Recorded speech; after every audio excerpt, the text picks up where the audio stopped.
Can't beat us, join us, please bring your coinage. We sink three-pointers, money shots, all net, all vets. Bumps we not, jet skiing in them sunny spots. With women edible like gummy drops. Dummy stop, dummy stop. No weapon form can intercept the storm. Once my intellect is on, I'm projecting on magnetic fields and interact with blacks with athletic bills. I'm all about growth and development like residents of Ebbets Fields. Not to choose between woo and chew. We wanna line them colors up like a Rubik's Cube and fade to black, yeah, the truest hue. When you say the black man is God, who you alluded to? The usual, Clarence 13X, a worthy guess. The words expressed come from the word in flesh. Elijah M, the NOI versus Leviathan. Messiah sent from the heavenly branches. 7 P's from since G-Dub cut down the cherry tree. In the wilderness of North Mex, and we flossing death and forced aggression, or forced perception, forced protection, or forced confessions. It's all a lesson.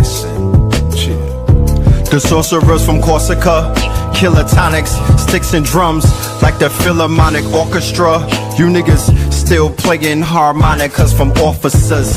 Fabric softener, jive turkeys popping 5 perkies, playing with keys, the Scotch storage type. For that soft white, we could've caught life, just being forthright. First class on my 4th flight, popping out like Fortnite. Every night we lit like Porsche lights. The meek shall inherit the earth, oh yeah, the scorched type. And these niggas, they some hoes in these streets. Me, I'm 10 toes in these streets. They lost they souls, niggas got holes in they feet. Shit, I'm just worried about the craft and how to perfect it. Not worried about the craft, yeah, that's out of perspectives. Focus on the chip like I'm Robert Kraft, and then how to protect it. It's the waves of the oceans. Get to the money, nigga, save your emotions. Descendant of the slaves in the graves in the oceans. Mastermind that the waves is in motions. These niggas, they addicted to the folly, addicted to that molly. Making me a movie, them sticks made of holly. I'm Dr. Manhattan, sitting on top of Manhattan. When I get all 5 rings, snap my fingers and pop up on satin. Dressed in all black, yeah, drop top the Phantom. Blast.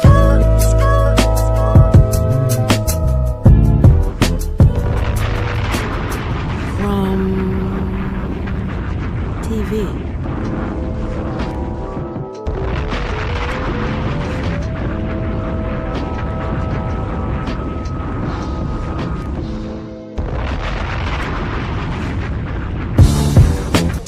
Can't beat us, join us, please bring your coinage. We sink three-pointers, money shots, all net, all vets. Bumps we not, jet skiing in them sunny spots.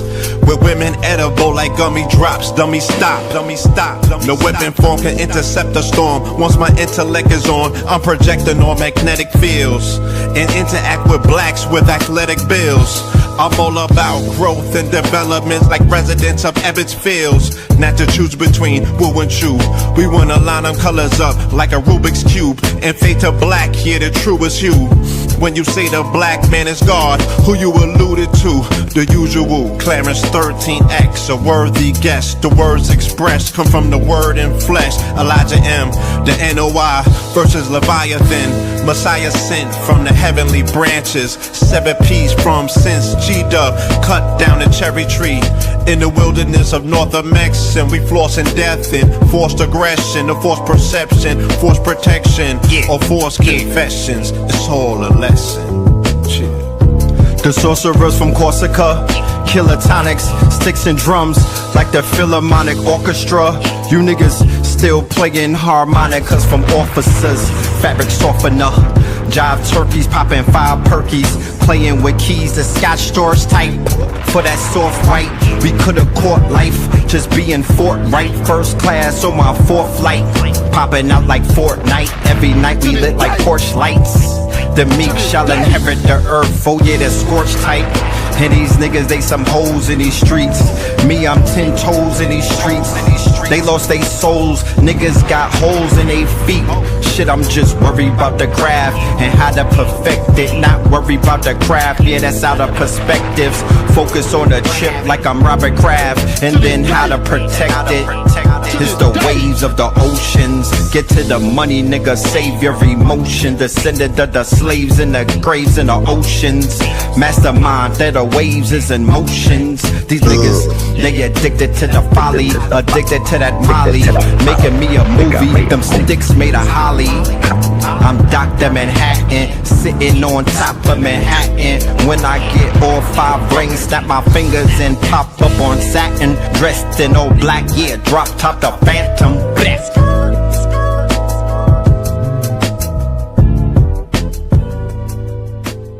Crumb TV. Peace to the family. Peace to you and yours. Peace to the family. Peace to you and yours. Peace to the family. Peace to you and yours. Peace to the family. Peace to you and yours. Welcome to another episode of Sacrilegious Sundays. You are now rocking with the best. Yes, this is your host for the evening, Brother Red Pillar. And that song that you just heard right there, that is Theta Waves featuring the Twin Pillars. Yeah, I wanted to hear that shit with bombs going off in real life yesterday. That's the only, when you really think about it like that, that's really what I wanted. I wanted to hear that at 20 decibels with bombs, fuck a firecracker, bombs going off type shit. You know what I mean? We got to make that happen. You know, we got to make that happen, like for real, for real. I need to hear that at deafening. I need to hear that when my ears start ringing type. You know what I'm saying? For real, for real. That's what I need. But anyway, how's everybody doing today? How's everybody doing today? You know? Hope everybody is good on this good Sunday. I hope y'all had a safe, strong end type shit. I hope y'all been protecting yourselves from this heat. Y'all not out here heat stroking and whatnot with your pale cousins, you know? I hope it. You say you got a verse for that. Yo.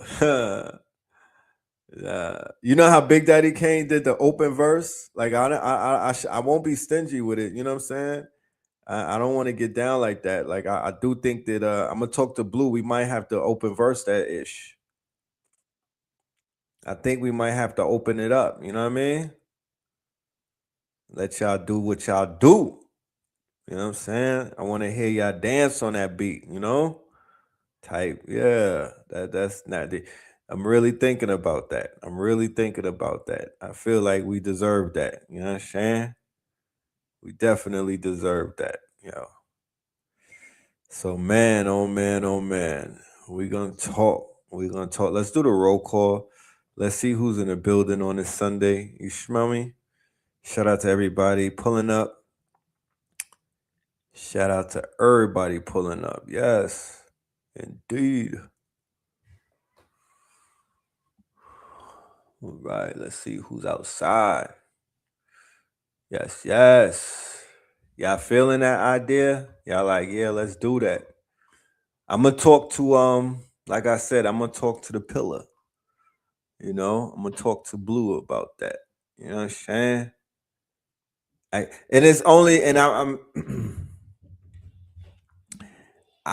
I turned down a epic. I'm not even gonna say the artist's name. I'm talking about a legendary artist. A legendary artist. I was like, he was like, "Yo, I need a verse on that," and I was like, "Nah, fam. I like this shit the way it is. I don't. It's some things you just don't mess with. You know what I'm saying?"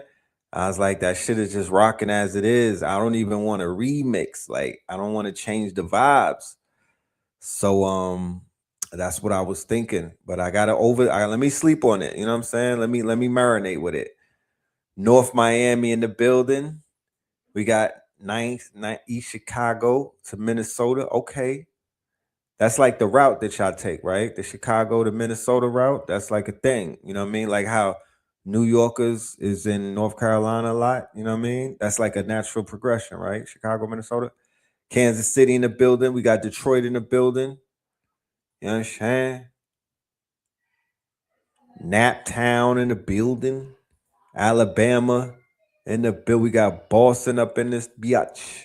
Portland, Manhattan, Kansas, KCMO up in here, Jersey. We got Iowa. We got Jackson, Duval, Michigan up in Michigan. The Gas House up in there. Somebody said Nas.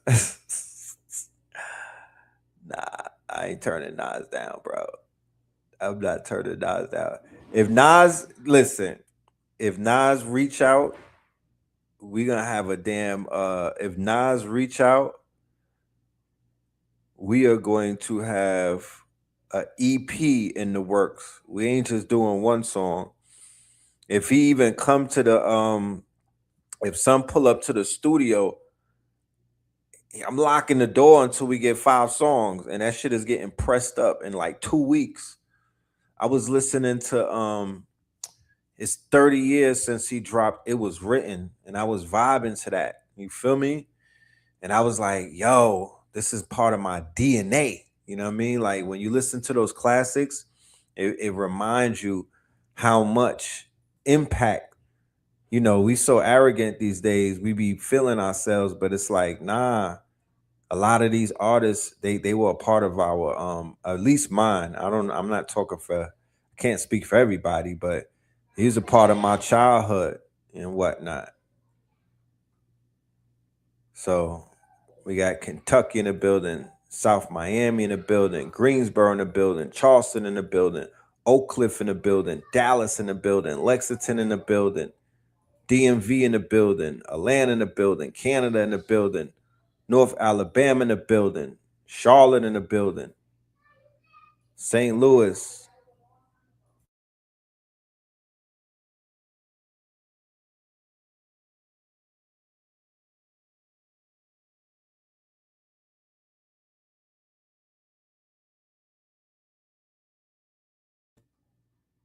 St. Louis in the building. Oakland up in this thing. Lansing in the thing. Cleveland in this thing. Vegas. PA. All right. Sacrilegious Sacramento up in this thing. You know what I'm talking about? Jersey up in this thing.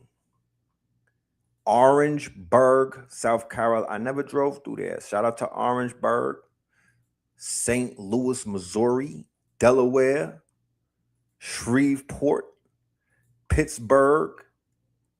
South Carolina. Cincinnati.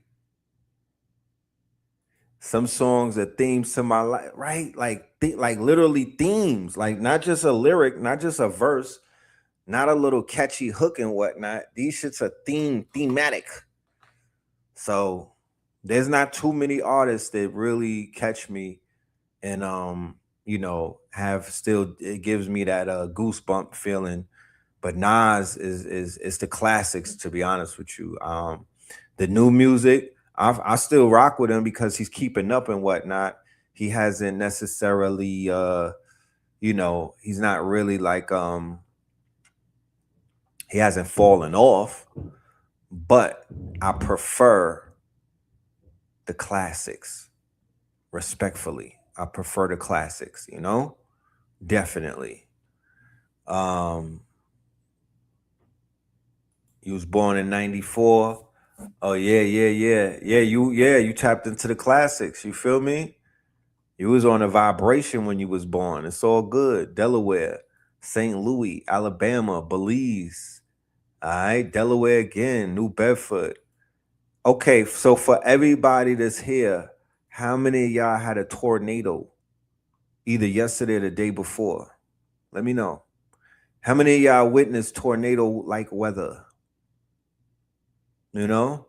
I gotta catch that. I thank you for even bringing that up, man. He need a promotional team because, you know, I'm not saying that he needs a promotional team, but we need for the independent artists, we need like a megalithic, we need like a promotional company, a publishing, distribution. Like we need a machine for them. We do. We need a machine for them because they should be pushed hard body, pause. Like they should be getting pushed the same way that the machine is pushing, you know, Young Miami, for instance. Don't get me started. You know, for the record, and I'll just put it out there like this with the Young Miami shit, because they got a lot of people out here, you know, pulling their hamstrings and whatnot over this young girl and her fucking song and whatnot. And I would just say that every year some shit. When are we gonna grow up? You know, every year is some shit. Yeah, the song has a negative connotation. I'm an ex booster. I cried recently trying to convince. I'm 50 years old, and I was tearing up talking to one of my day ones, right? Trying to talk him off of the roof in so many ways, because this man decided that he wanted to be a booster his whole fucking life, and his life is destroyed. And he has a lot of situations where, you know, shit is not going right for him. And he told me boosting in 2025 and 2026 is like, you know, strapping a bomb. It's a suicide mission. And I'm like, damn, my heart is hurting and whatnot. And I'm tearing up talking to this man, trying to steer him right. You know what I mean? But I think it's too late. It's too far gone. So I know the negative effects of that life. You know, I know the negative effects, and I'm here to let you know, fast money, it just ain't real money. It's not sustainable. You know what I'm saying? Is that song gonna convince people to become boosters? I have no idea. I know the scammers are getting more time than boosters and whatnot. You fuck around and start scamming and shit and get jammed up, you looking at 40 to 50 to 60 you in the feds. So I can't single out Young Miami, because damn near 95% of the songs on the radio, if you were to follow everything that they were saying, your ass would be in the pen. Your ass would be on lockdown. Your ass would be in a clinic somewhere. Let's be real. We could take an audit of everything that's coming through the airwaves and whatnot. Don't single her out. Don't single her out. You know? I would say we need lyric reform. I would say, where the fuck is Rock? Where the fuck is all of these artists who we supposed to have pedestaled? You know what I mean? Where are they at? Where's the God Hop movement? Where's all of these nice artists at? Did they lose steam and whatnot? Why did nobody fund their movement?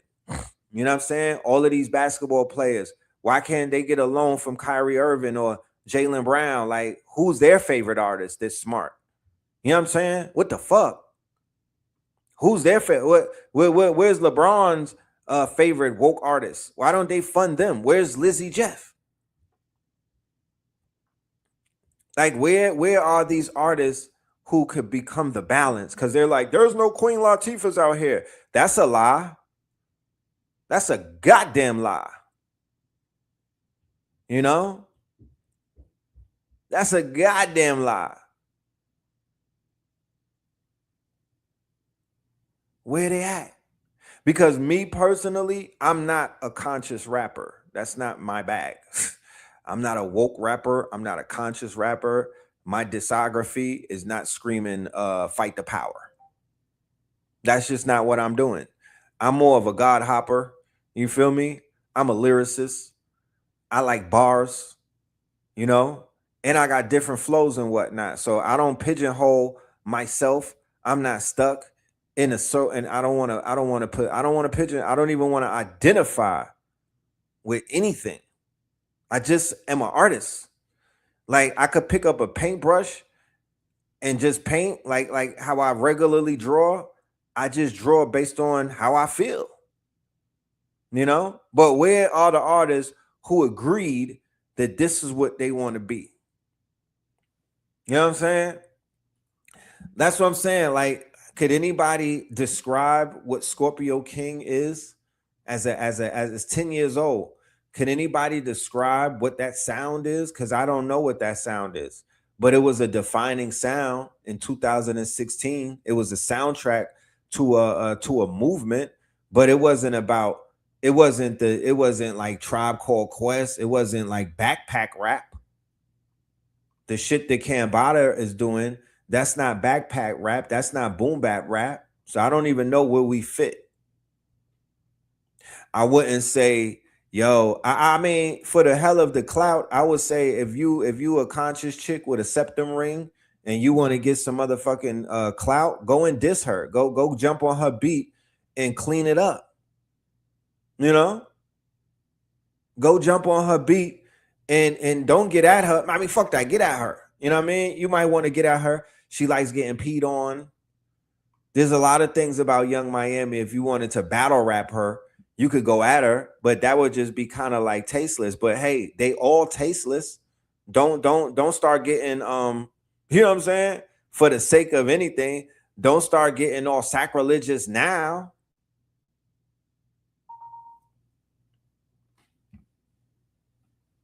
You know, hip hop is a gladiator sport or something. But I'm torn. I'm torn because I'm not here to promote that shit. I don't like when I saw her performing in New York City at the Knicks parade and she was on a float and they were talking about spin that shit. I was like, what the hell? What type of tasteless trash? You know what I mean? Like, what the hell are we? Why is she in New York? First of all, I think Fat Joe brought her out there so they could shoot a video. You know what I mean? He's trying to revive his career and fight back against the pushback that he got from the FBAs. They had him on the ropes. I must admit, y'all almost had that nigga. Y'all did. Y'all should have kept him. Y'all should have kept up with him. Cause that nigga's back in rare form. Fat Joe with the knock knees, he's back in rare form. You know what I'm talking about? Yeah, y'all didn't kill him. You know what I'm saying? You know what they say about them? If you don't kill the roach, he gonna come back with an immunity. So now Fat Joe is back. He's starting a whole campaign. He got Jadakiss as a silent killer with him. You know what I'm saying? Like he done went and formed Voltron on y'all. He got Mano. All of the New York rappers is backing up Fat Joe. You know what I mean? They're not gonna let him die. Y'all had him for a moment. Y'all almost checkmated him, but no cigar. But when I seen on the float, I was like, what the fuck? You know what I'm saying? Yeah, Jada saved him. Jada saved his ass. We already know this. You know, I don't know I don't know what type of deal, because they not even buddies like that in real life. I didn't even think that they was buddies like that. You know? He got the podcast right after the FBA shit. Right. Now his ass is up. They got his ass like he's up. You know what I'm talking about? He's up. The show is not that bad. I don't really watch it and whatnot, but the nigga's up. You know what I'm saying? You know what I mean? And he's trying to frame. He's sitting up there with his, you know what I mean? Telling mad stories, embellishing the shit out of everything. You know how he go. If according to him, he was there with George Washington and them. He was there. He was chilling when they signed the Declaration of Independence. Him and Big Pun. You know? So it's like everything has its place. And you know, we the aunties and the uncles and shit like that. So anytime we try to rate something, or anytime we try to, you know, speak unfavorably about something, oh, you are old man, you know, all of that, they try to age shame you. Nigga, I don't give a fuck. You know, the song is catchy. It is catchy. They got a little dance to go with it and all of that. She looks good. I seen her in New York. I mean, I guess it's the surgery or whatever. You know, I would be a hater to be like, damn, she looked tired and everything. She's washed and all of that. No, she relaxed a little bit. You know what I'm saying? She was in the gym and then she popped back out. You know what I'm saying? I guess that helps a little bit. You know what I mean? I guess it helps. I'm just being honest. I'm not trying to. I would be a hater if I was to say, "Oh, she looks bad and she's horrible." Nigga, to the standards of Instagram and all of this stupid shit, she's not a bad look. But we know all of the things. But and now it's like they bringing up she likes getting peed on. You know, she's a golden shower advocate and all of these. She's a freak out of Florida. Give me a 1 in the chat if being a freak in Florida is like how peanut butter and jelly go together. Just put a 1 in the chat if being freaky in Florida goes together like peanut butter and jelly. Cause she ain't start that shit. I used to live in Miami. She did not start it. She's a city girl. And she started this whole trend of city girl ratchetness. You know what I mean? It is still fire bun pun her. You know what I'm talking about? It is still fire bun. Don't think that I'm up here trying to cap for no goddamn Young Miami or nothing. It's fire bun pun her. Because she did steer the young women. Because if they bring it up, all spin that people are boosting. Nigga, she's a city girl. You forgot? People's mentality is like very short-sighted, and she's a fucking city girl, bro. She started that trend. She helped to start that trend where young girls are putting their bodies up in Miami. They said that Miami, everybody in Miami damn near selling themselves right now. You feel me? All of the girls in Miami is like for sale. So the fact that her proclivities, remember that word, right? The fact that her proclivities, this is where it gets weird, right? It started with like a Trina. Trina's not a bad look on the eyes, okay? Trina, when she first popped out with Trick Daddy Dollars, right? When Trick Daddy Dollars popped, right? She was she looked good to people. Remember back then? Trina was like an anomaly and whatnot when she popped out. Niggas was like, oh shit, everybody didn't look how she looks now. Everybody didn't, they cloned her later on. And when she first popped out, it was kind of like, oh shit, that she's rare. She looked good and what she's on that. The fact that she looked good to what looked good standards was, but then she was into some real freaky shit. Freaky by today's standards, no. Freaky by back in those days standards, yes. You know, Nia. And she was talking about prostitution and all of that. You know, Nia. Right? I saw the influence because when a pretty girl who's turned out, right? When a pretty girl who's turned out gets on a stage and gets on a mic and she starts saying some other shit, yeah, that's when it really goes down. You saw it with little Kimberly Jones, when she popped out, right? When she popped out, the fact that she was into, you know, and it's almost like when you look at it, we could break it down, but it's stages to how they are unfolding their proclivities. I'll just say proclivities so we don't start acting like we're like this is an Amish podcast and we're over here pointing fingers. This is not you know what I mean? This is not TD Jake's show right here. But this is also not a show where I'm getting up here to be a slob. I'm not getting up here to be a quote unquote. I want to be responsible, but I also want to be real. You know what I'm saying? But I also want to be real because I was outside. You feel me? I was fucking with the goddesses. You know what I'm talking about? Yeah, I was never paid for nothing. Well,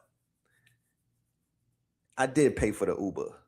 But anyway, I wasn't a part of it, but I was boosting. I was a part of the boosting era. That's my name was known. You know what I'm saying? But I'm not trying to be messy. And I'm not trying to be one of those angry men who you could tell 5 minutes into their talk that they have a disdain for women, right? Foxy Brown, it was a duo. It was Foxy and Kim. It was like, and Foxy was bad, and Little Kim was bad. And the shit that they were talking about hit differently because they was bad. And then it didn't help that they had some flow with them. You know what I'm talking about? It wasn't like they was doing nursery rhymes and whatnot. They had flow. So Foxy was convincing the girls to kind of like really fuck with, like, you know, like the real killers. That was her thing. Like, she's on a Greyhound moving pounds. She was promoting like the mule lifestyle, like moving weight for niggas, lining dudes up for other dudes. That was like Foxy Brown shit. Like, she's Trinidadian, right? She's Trinidadian, I believe. She was for lining niggas up. That was Foxy's thing. Like, she was there to kind of like, you know, she was the equivalent of the girl who Max B caught that charge.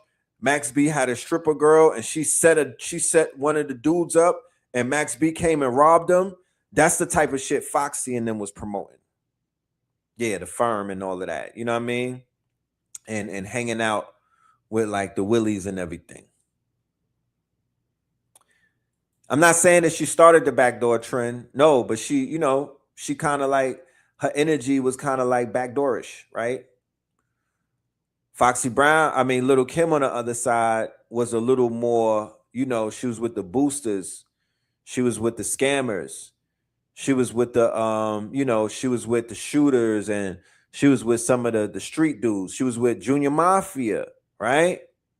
So they were still clashing with each other and everything, but them clashing remember when I said before, when two elephants fight, the grass suffers? So just them clashing created a force field in New York, and thus outside of New York, around the world, because they were featured. This is before the internet. They were like front cover of the Vibes, the Source magazines. So by them, they created like a magnetic field that sucked all of the women into it. You dig? She was rapping about Coke cans. Yikes. Yucks. So yeah, Little Kim was giving stripper energy, like corn energy. Foxy Brown was more so giving like, you know, we gonna tie niggas up. Firm biz. Thank you, Slauson Girl. What up, Slauson Girl? You feeling this conversation? You know what I'm talking about? Because I know you out there on Slauson and shit. It gets real and whatnot. You know what I mean? I'm just trying to keep it. I'm not trying to be biased. I just want to keep it a little journalistic and give people some context and whatnot. Because yes, it is deeper than Young Miami. We do have this conversation either every summer or every other year and whatnot. And it's an interesting conversation because still there's people that are being affected by the lyrics, by the music, by the frequency. That's not going to go away. Okay? That's not going to go away until we learn to balance this thing out, and until we could the movie Sinners. Thank you, Ja Inslee. The movie Sinners, it showed us in Technicolor how powerful the frequency is, we saw it in real time. We know what it is. Shout out to Sammy smoking stacks. And now this is not a movie, this is real life. So it's a difference. You know what I'm talking about? This is real life. But then look at how karma works. Foxy is deaf right now. Just look at the irony in it. Foxy can't even hear. She can't even hear, right? And there's been talk, she's not even in the limelight no more. You know what I'm talking about? She's been blackballed, pushed out the industry. They talk crazy about that girl. Then look at Little Kim. Look at what she's going through. You feel me? And I'm not saying nothing crazy about her, but I'm like, fam, if you hold the poster up of the original Kimberly Jones and then you look at who we looking at now, it's like, damn, look at what Karma did. That's Karma. I saw Lauryn Hill at the BET Awards. I saw Queen Latifah at the BET Awards, right? I saw MC Light at the BET Awards.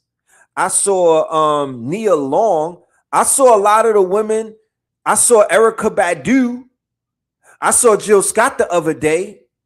So it's like the women is. I saw Eve on the couch the other day doing interviews. They not. I saw Janet Jackson with Farrakhan's son at the funeral. So they look amazing.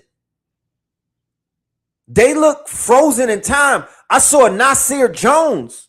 He looked younger now than he did when he was beefing with Jay-Z. Or no, when he was married to Khalees. Anybody that could survive Khalees and still look young like that, you got the Henrietta Lacks cells. They need to get this nigga DNA. You know what I'm talking about? You saw Miss Jackson, right? You seen her? I seen her. She chilling with young Farrakhan. Respectfully.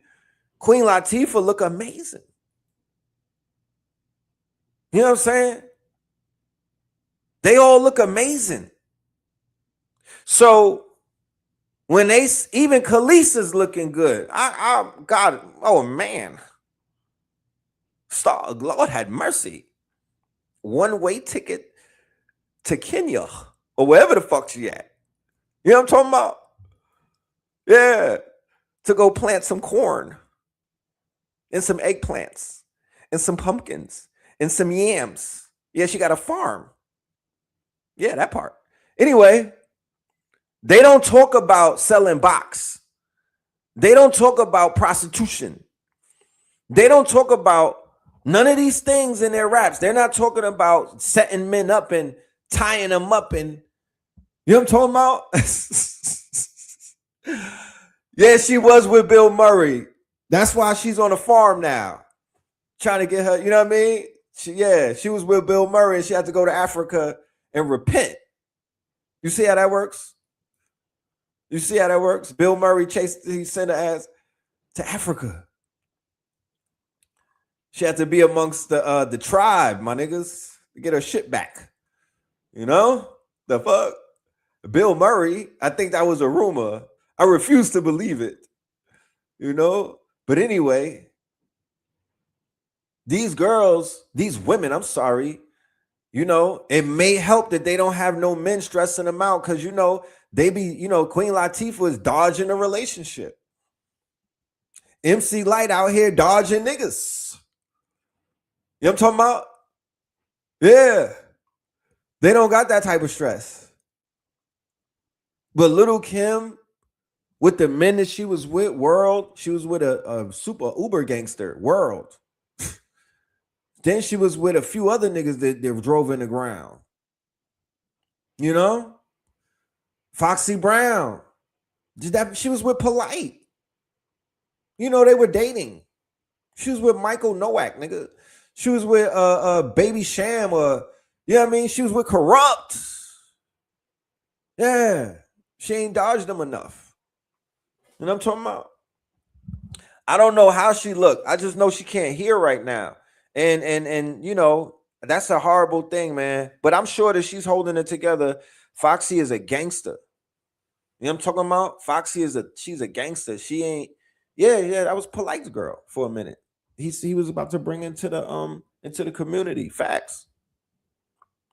Tracy Ella Ross. Ain't she pregnant? Is she with child? Or am I hearing things right? Where is Doechii? I have no idea. 11:11, all Moors go to heaven. Where is Doechii at? The fuck? She ain't dropped no freestyles or nothing. She got money. She got money. She don't want to rap no more. The fuck? I thought the name of the game when you get on is to rap. And keep rapping. She out the way creating? Like Tyler? Okay. I saw pictures of SZA the other day. Lord have mercy. You know she a Scorpion, so she crazy like me. All I could do is shake her hand. But SZA, yeah, her skin glowing. She's doing the inward work. That's what's up. That's what's up. I'm sure she enjoying life. You know. You said Trina still looking good. Trina got like a woke man. Like her boyfriend is like a woke. He look like he read books. Scarlett is outside. Watch out, she got a new one coming. Scarlett is outside. Where's Kendrick at? He's letting Baby Keem shine. You see how that works? Baby Keem, when Kendrick is out, you don't see Baby Keem. And then when Baby Keem pop out, Kendrick go inside. They don't want to hog the camera. You know what I mean? But you know he cooking up something. Yeah, Scarlett is coming.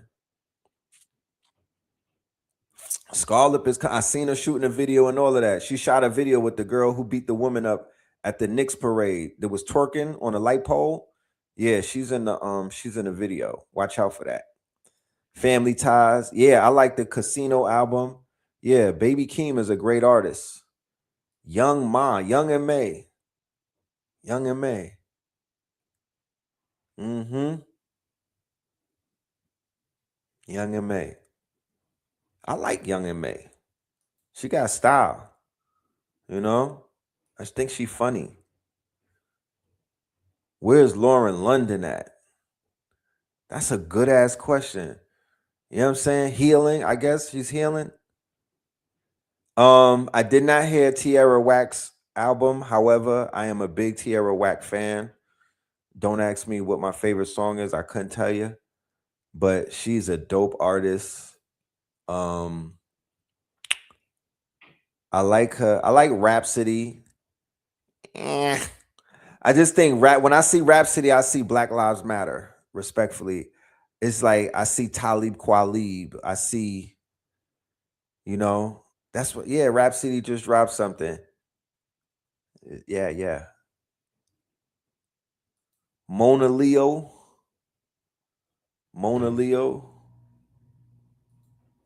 Yeah. Nah. I ain't doing that to her. Rhapsody is fire. She got bars. She does. I do. I won't do that. Rhapsody is fire. I'm just saying, she just reminds me of the woke, you know? It's just woke. And who is this? Mona Leo. She got bars. I heard some of her stuff. Yep. Damn, England beat them. Damn, son. You trolling me? Or is that real? What's up with all of these white folks winning in soccer, man? Y'all, listen. In 4 more years, I'm putting everybody on notice. Listen. My African brothers, you've been eating the jollof rice. You didn't tell us about football. I don't know why, but we have it from here. You sit down and eat your jollof and do what you do, but it's time for the American blacks to take over. Yeah, 4 more years. Soccer, we are taking soccer back. This is no longer your sport. Yeah, all you niggas from the Caribbean and everything. I remember back in the days, we used to fight y'all. We take over. We used to, like, back in the days, we would fight the Haitians and the Jamaicans, and they would go right for your shins. Dead ass. They would never box. They was always kicking niggas. If anybody used to get busy in high school and beat up on the Caribbean dudes and y'all know what I'm talking about. They would go right for your shin cap. They would go for your kneecaps and your shin. Now that I'm looking at the World Cup, I understand what it was. Y'all niggas is some soccer player ass niggas. Y'all like to kick. Yeah, they kick it. Yeah, kick push ass nigga. Yeah, they go right for your shin. That's what it was. Y'all was trying to be messy and all of that. But we didn't know. We had no idea. But let me tell you something. Football. Let me tell you something about niggas with the Henrietta Lack genes. We adapt. There's some niggas in the projects right now looking at all of that weak ass shit that y'all be on the field doing, saying, why are they not doing windmill kicks? You got to understand how we think. I don't think people understand how we think. We not looking at the stuff that they doing as fire. Like, it's okay, But it's niggas in the PJs, it's niggas in NYCHA right now, it's niggas in public housing in a court somewhere. You know what I'm saying? This like, yo, they eating ramen noodles and they like, man, I could do that shit with my eyes closed. Facts. And in 4 more years, y'all are gonna see some shit that you never saw before. Facts. They're gonna turn this shit into the Harlem Globetrotters. Dead ass. You know what I'm saying? I promise you. I'm plugged in. I'm plugged in. You know what I'm saying? I already know what it is. I know what it is. For all of them years, we used to walk past the playground and the Jamaicans was out there mad deep drinking the Guinness Stout, having the football matches. We ain't pay that shit no mind. Now we are competing with y'all. Facts. We are in the fucking building with y'all. And then we found out how much is paying. And then we found out that the women from Cape Verde and Brazil is on that. They like that. Yeah, nigga, guess what?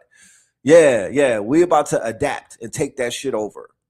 Respectfully, y'all had it and y'all didn't do what you were supposed to do. Y'all was getting shut down. Y'all letting the fucking Nordics and the Vikings pack you up. Yeah, we gonna take over from here. Okay, yeah. All of the red stripes that was drunk over the years and the Guinness Stouts, and y'all out here losing to fucking Vikings, nigga. Yeah, it's okay. It's all right. Respectfully, we got it from here. Y'all not about to be hosting shit in America and getting packed up. You know what I'm talking about? We got this shit. I promise you. Mark my word. What's today's date? Yeah. Freeze this shit and bring it back in 4 years, and you'll be like, damn, I remember Red said that. Niggas is gonna go full Carmelo Anthony, Jalen Brunson on the soccer ball. Dead ass. You know what I'm saying? Because we want to be rated. We didn't know that the women went crazy for shit like that. We just saw Jamaicans drinking Red Stripe playing soccer. We didn't know it was attached to baddies. The fuck? We had no idea. We had no idea that the whole world go crazy like that, but we on it. Y'all better watch out. Y'all had y'all fun. Watch out. Don't hate on the guys. But the guys are coming. Yes, while doing the Millie Rock. You know what I'm talking about? While doing the Millie Rock. Yeah, thank you, I Show Speed. He helped out. You know what I'm saying? He definitely helped out, but we got it from here. That nigga from France is a beast. Son from Spain is a beast. You know what I mean? Yamil, yeah, he's a problem. His foot play is crazy. But you're going to tell niggas from Memphis, you're going to tell niggas with foot play from Chicago, you're going to tell niggas who be doing them dances that they can't play soccer? Nah, y'all about to see something. Dead respectfully. Yeah, hold my Joloff, nigga. Yeah, hold my Joloff. Let me get that. You know what I'm saying? Yeah, let me get that. The hell? He said soul gold.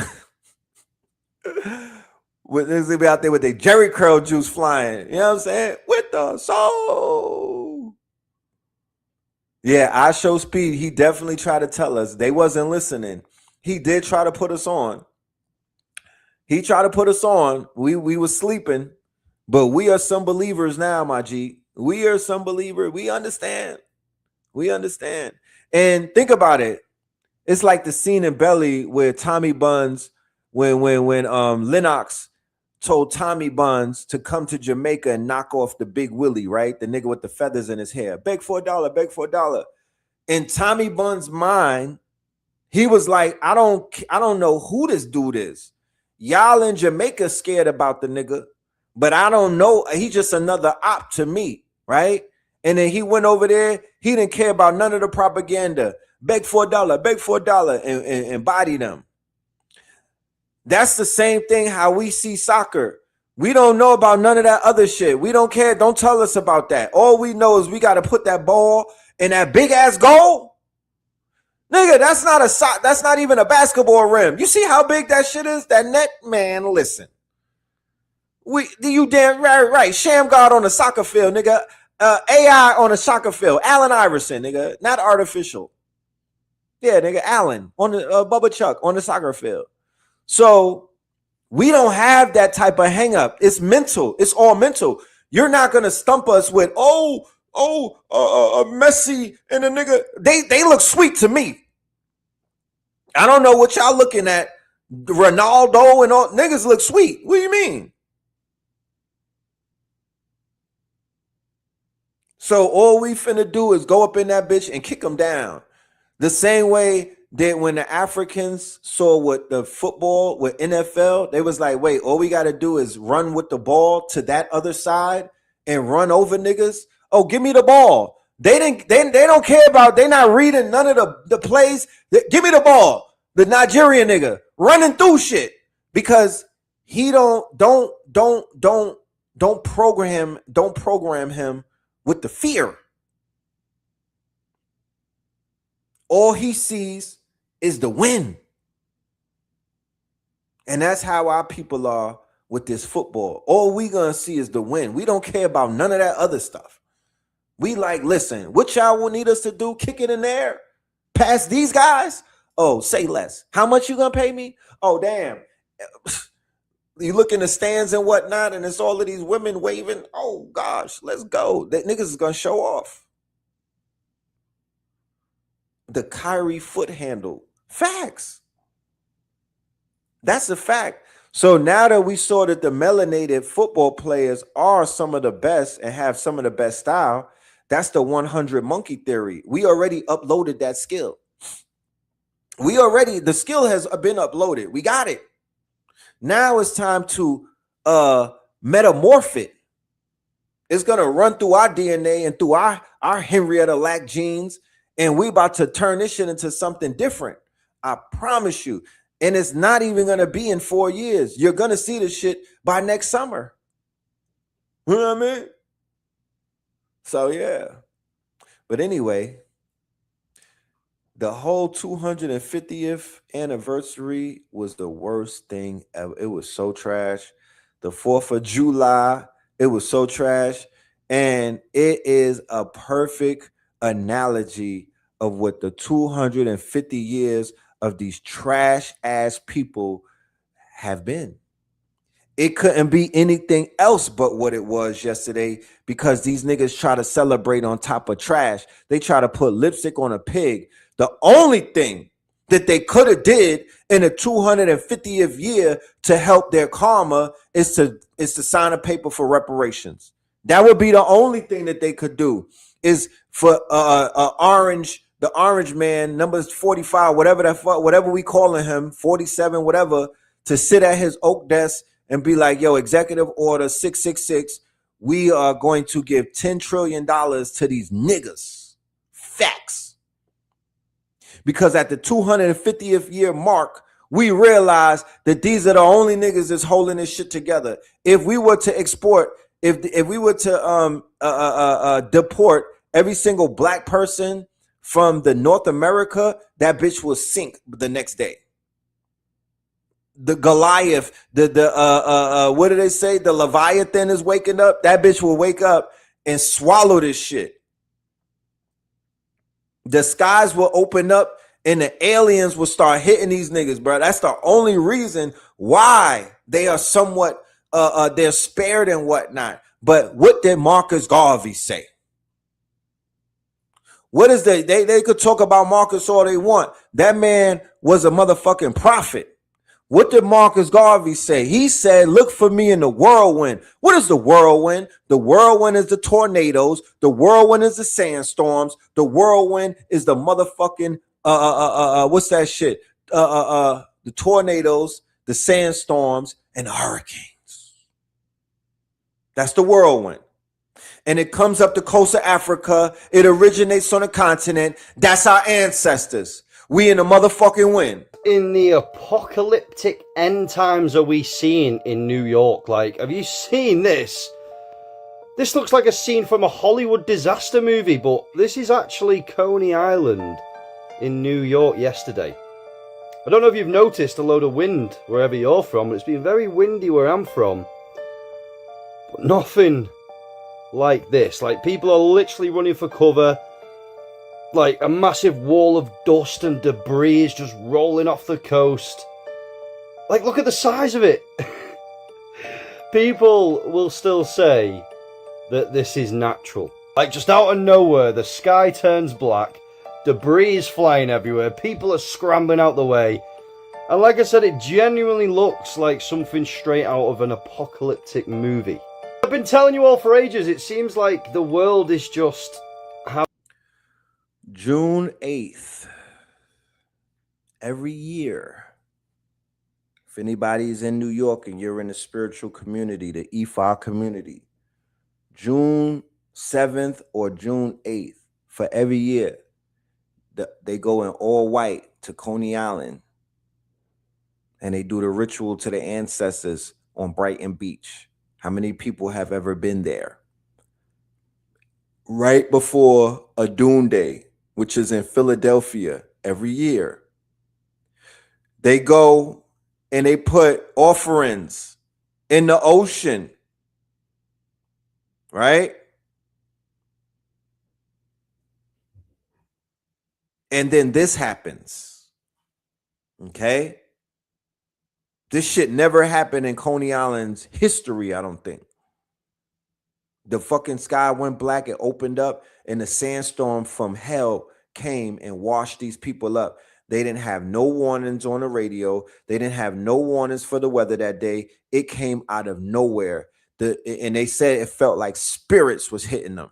Having loads of extreme weather events, and it's becoming a lot more common.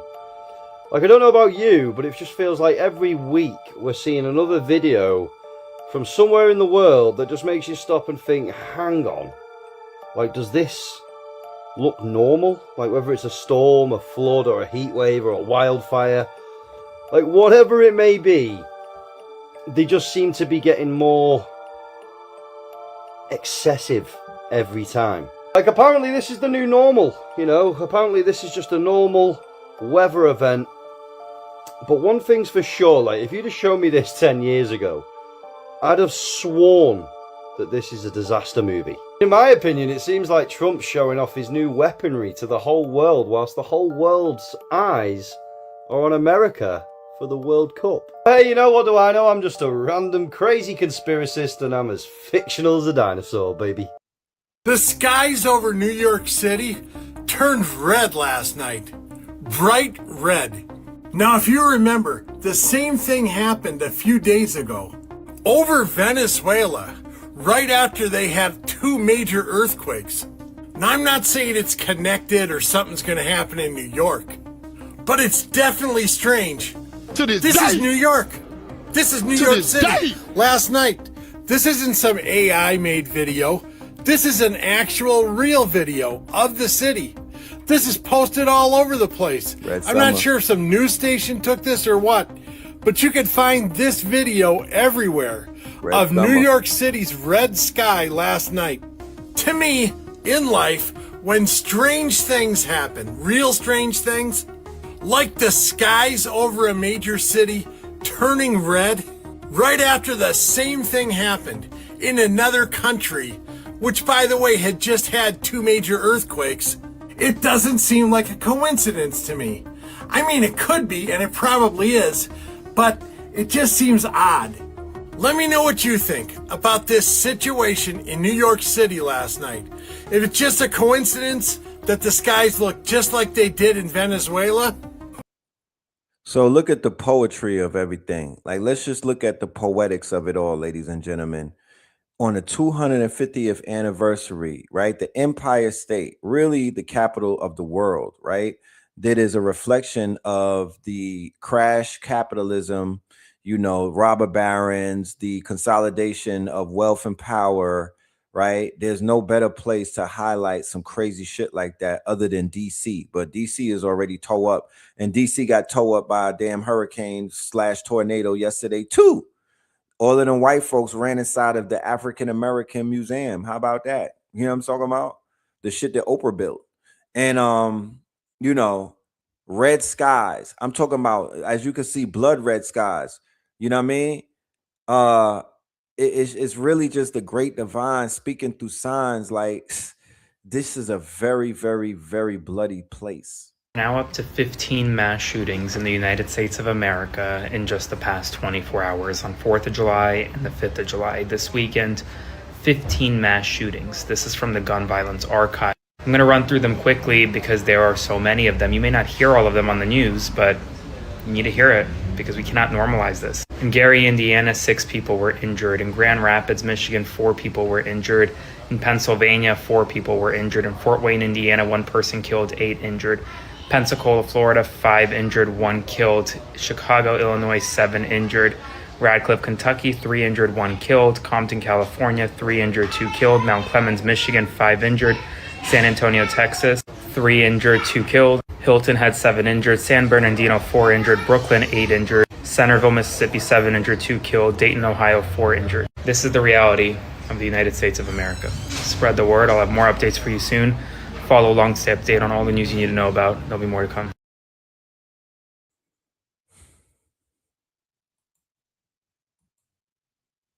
A bloody 4th of July. And it's an indicator, it's just a reflection of this nation and its 250 years. What are you celebrating? 250 nooses? 250 treaties that you broke? 250 lynchings? What's the celebration about? You can't celebrate something if you don't atone for something first. You can't put lipstick on a pig and tell me that's a bad bitch. You know what I'm saying? You cannot do that. So even with America hosting these games, as you can see, these games are quote unquote crooked. I'm watching the games and I'm like, this is some crooked shit. The FIFA thing is a farce. That's European supremacy all over again. That's European, that's colonialism. These are some crazy ball heads, y'all. Yo, check this out.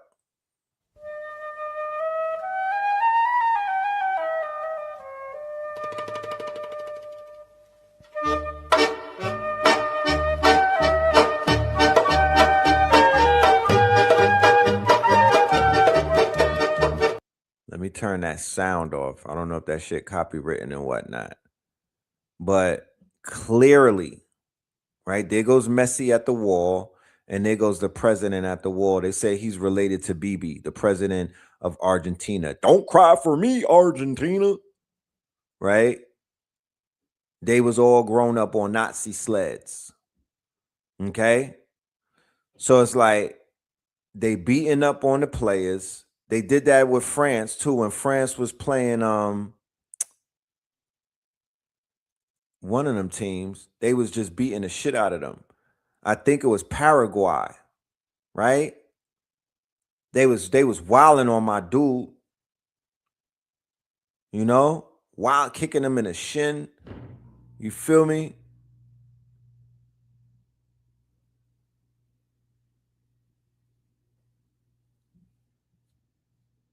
These people right here, the FIFA bosses, they crime bosses. They look like mafia bosses.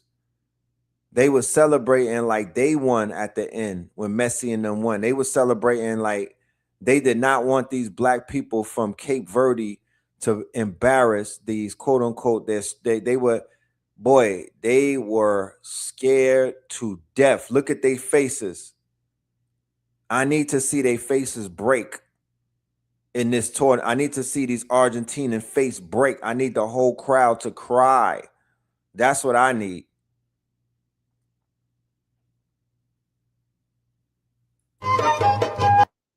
Cheating their arses off. So it's like all of them. Remember, this is the Epstein class that we're looking at. All of them. Right? Every single one of them. Crooked. This is a system. Yeah, Dr. Francis Cress Welson's symbolism of the soccer, of all of the ball sports, all of the sports dealing with the balls and whatnot. She broke all of that down. You know, this is a white ball, by the way. So they were cheating in front of the whole world. And this is what they always do. They cheat right in front of you. They do shit and tell you didn't see what we did. You was lying. You know what I mean? They gaslight. 250 years old. At the same time, the Justice Department flat out refused a federal judge's order to hand over the Epstein files. Here's what happened. Congress passed the Epstein File Transparency Act. The deadline was December 19th, and they were supposed to release everything. Judge Emmett Sullivan ruled that DOJ likely broke the law and ordered them to comply and release all the file. I have a full article on Substack with more context about this one. Link in bio, or you can visit grumpychineseguy.com. Thank you for all the support. I really appreciate it. The DOJ's answer was this. They strongly disagree and they want 60 more days, either accepting their reasoning or drop it. They say they reviewed 6 million pages. 6 million pages. There are redacted emails that were not unredacted, such as emails about torture videos about girls as young as 14. What are they trying to hide? Who's on that other end of the files? Also, the DOJ also claimed that they lost the 2007 draft indictment, the page that lists 4 conspirators. They lost 1 page. With all the delays from the DOJ, their reason is protecting the victims. It's all just excuse. They just want to protect the powerful, you know. Those are the people actually getting protected with all the delays. By the way, I'm still waiting for Congressman Thomas Massey to read all the names out loud on the floor of the Congress. He'll be gone in January, so let's hope he does it as soon as possible. For 250 years, with all the accomplishment, the moon landing, the nuclear bombs, all that, and you still cannot arrest few pedophiles. The swamp is deep, guys. All right, take care. All right, take care. Let's go. So they will have us believe, because of, once again, programming, and because of the lies that Hollywood told us, along with those textbooks from Robert Maxwell, that none of us ever fought back, that we were scary, that we were subservient. They gave us, in high school and all of that, they gave us the Martin Luther King story and narrative, and I don't know how slick they was with it, but they was able to tie Chicken George and Fiddler, right, and all of and Kunta Kinte. For some reason, they was able to juxtapose their subservient, them getting buck broken and all of that, with Martin Luther King and the civil rights. We didn't really see nothing in between. We just saw Chicken George and then MLK. And it's like, that's what we grew up thinking our people were on, all of our people. We was like, these niggas was Chicken George the whole time. These niggas was chickening about anything George. That's how they had us feeling, like all of us always turned the cheek. We was always getting attacked and running away. We was always getting, they was always setting it off on us. That's how they had our people thinking. Facts. But they did not want us to know that we was fighting back. They did not want us to know about the Deacons of Defense. They did not want us to know about no type of paramilitary action. They did not want us to know that our people was walking them people down. In black armies that defeated the original KKK. They don't want you to know that the original Ku Klux Klan didn't disappear because America found a moral conscience. It was crushed militarily on the ground by organized black armies. The system loves to condition us to believe that after the Civil War, newly freed black Americans were just passive, weeping victims waiting for white politicians to save them. But the authentic military registries uncover an explosive, unfiltered history of raw, organized black power. By 1870, the South Carolina State Militia was majority black. Men who had been legally categorized as property just 5 years prior were now wearing pristine uniforms, holding state-issued rifles, and carrying the legal authority to arrest white terrorists. When local Klansmen murdered a militia member in York County, a fearless former slave turned military commander named Captain Jim Williams mobilized 600 disciplined armed black men. They executed a clinical silent midnight march, surrounded a luxury plantation fortress, and forced 11 elite white terrorists down onto their knees at gunpoint without firing a single civilian shot. Wherever these black fortresses actively patrolled, Klan violence plummeted by an undisputed 90%. The original Klan didn't retreat. They were defeated by black men who built their own blueprints for self-defense. If you believe this hidden history of raw resistance needs to be taught in every school, hit that like button, share this truth, and follow for more history they tried to bury in the shadows.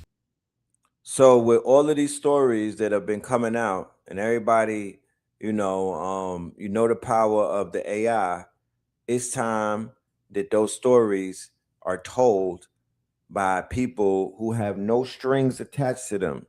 That could not happen years ago. That could only happen now. The fact that we probably didn't see that shit 20 and 10 and whatever, it was very difficult for distribution. It was very difficult to get funding. It was very difficult to basically get inside of a studio and get your thing screened. Now all of that shit is obliterated. We got to get on the movies. I just had a session today with Original Black God on Summer School. I don't know if y'all know that we do 2 or 3 hours every day inside of our school community, where we have our alumni, our students from Imaginarium, 72 Claws, and the Get Money / Get Bill community. And we basically build in real time. Some of my alumni is dangerous with it. I'm talking about scary with it. They building video games. The vision of fantasy complex industry has come to life. They doing cartoons, video games. We got animators. We got short films and everything. So Original Black God was in the building with us for about 2 hours today, breaking that shit all the way down, giving us high level sauce, super duper sauce, right? And I'm like, yo, I'm telling the KTLians, and I'm like, yo, we need to fund Original Black God, and we need to put his stuff in theaters. Like, what are we waiting for? And then I went on a super duper rant about how this community, not just this community, the financial community, right? All of them dudes, the community of people that say that they got 800 credit. You know what I mean? The financial community that we balling. All of them is fake. Not that they're fake. They just don't have, if they have financial education, they don't have cultural education. They don't know what it takes to get this shit done. Because if they did, they would be having movies in the theaters right now. They would be funding shit. They would be the executive producers on some groundbreaking films. I don't give a fuck what level of woke you're at, my nigga. I don't care what level of woke you're at. If you don't know what it takes to turn this shit around, if you don't know what it takes to change things other than changing clothes, nigga, y'all are running around wearing, you know what I mean? I don't even want to get into it because I could go off the deep end on these guys and the gals. Where's the gals with the 800 credit? Where's the grant writers at? What are y'all doing? What do y'all do when y'all get y'all grants? What are y'all building? What are y'all making? Like, what are you disrupting? What are you disrupting? Because I don't see a damn thing happening. I don't see nothing happening. I see the grassroots doing what they always been doing, carrying 44 million people on their fucking shoulders. That's what I keep seeing. I see the grassroots growing like weeds, right? And strangling these, and strangling the dandelions of white fragility. I don't see nothing else. Nobody is putting in no pain. Nobody is making no change. They out there throwing everything at the Louis Vuitton store, nigga. They throwing everything at the Porsche dealership. They throwing everything at Dr. Miami, nigga. That's all they doing. They getting BBLs and CDLs. Nothing else. It's a farce. It's a false. It's not real. They wasting my time. I'm going to Invest Fest and calling all them niggas out.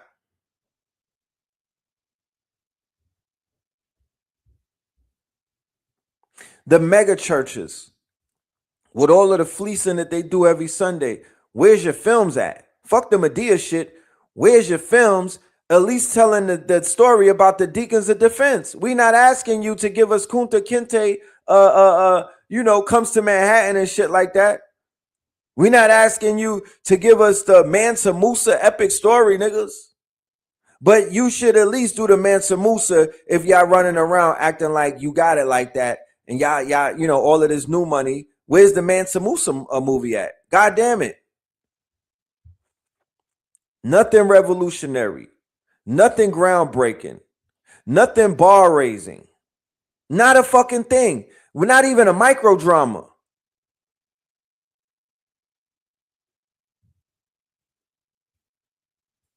The Deacons of Defense was already made. It stars Forrest Whitaker. Okay. You know how many times they made a bunch of shit? You know what I mean? We on power number 6, my nigga. We on power number 6. They got like 10 movies about Rich Porter, my nigga. We need different Deacons of Defense. Put the YNs in the movie. We need a Deacons of Defense with Pooh Shiesty and them niggas. You know what I'm saying? We need a Deacon of Defense. We need a bunch of this shit. Like I said, to make a movie right now, you could make a movie with 50 bands. Down from 50 million. You could make a 50 million you could make a movie that looks like it was $50 million budget on 50 bands. You just got to sacrifice. Super duper facts. You got to get all of these greedy niggas. You got to get your money on the back end. You know what I'm saying? Sacrifice. Go get a house somewhere in El Segundo. Hook up some computers. Get 1 million tokens and cook. It goes now. You know how they said with the movie Sinners with Ryan Coogler, they just patted him on his head and was like, you could get your rights to your movies in 25 years. And nigga, I want it in 25 minutes. What are you talking about? Are you fucking dumb? 25 years? That ain't, nigga, what? This country not even gonna be here for 25 years. Are you dumb? I'm not doing that. I need it now. I need everything. So now we're in a position where we could get everything straight to distributor. No middleman, nobody in my pocket, straight to distributor. Fuck the Cannes Film Festival. I don't need it. You could take these movies on a road, Chitlin Circuit. You could take these movies on a road, Chitlin Circuit. Free jollof rice, nigga. We go to Africa. You come to the movie, you get free rice. We gotta market. We got to do something. Young Miami at the premiere of the movie doing her. If we not gonna cancel her, we gotta use her. Direct to consumer, dead ass. They got Mansa Musa in the works. I'm good on that. You know how many years I've been hearing that?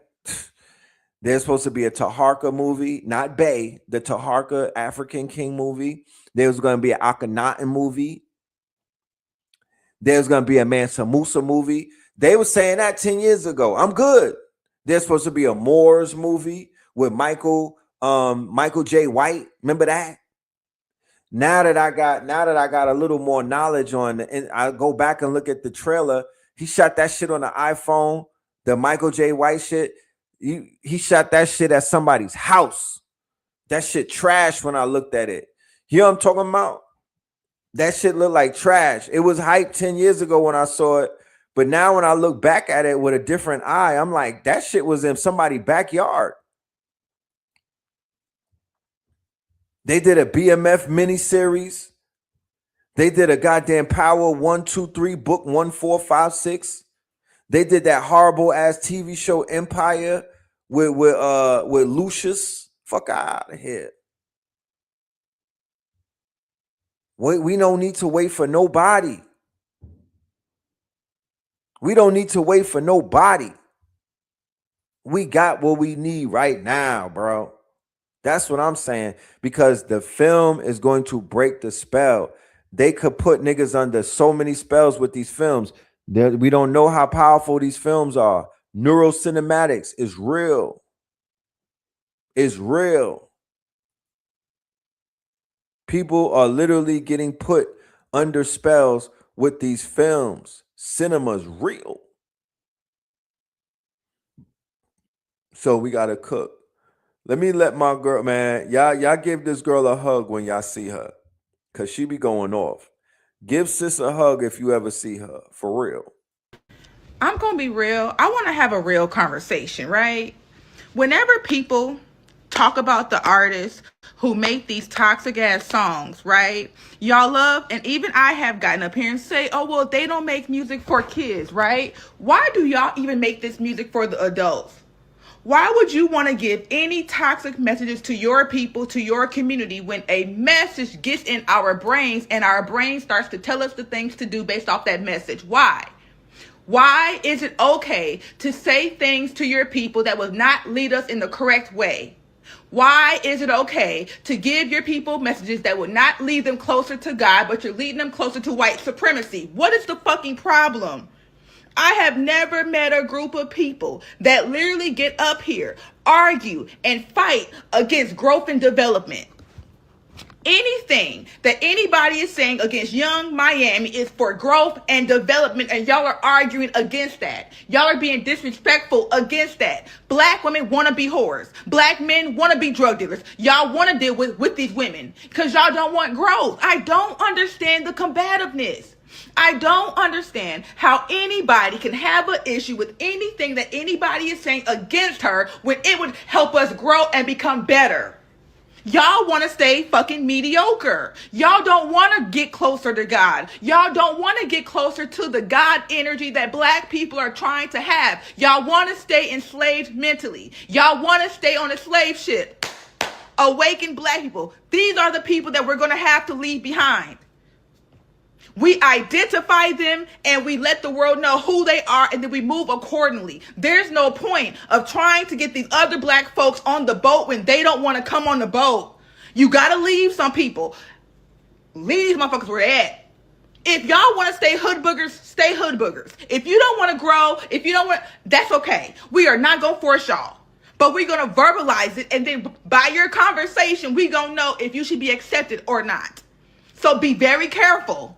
Be very careful about what you say, because you are going to be disowned by the community, the real community that really want to grow, that really want to develop. No grown woman should be a scammer. No grown woman should be dating a black man who has a scam. If your black man has a scam, that means that y'all are going in the wrong direction on the planet. Go with God and you won't have to scam. Have a good night.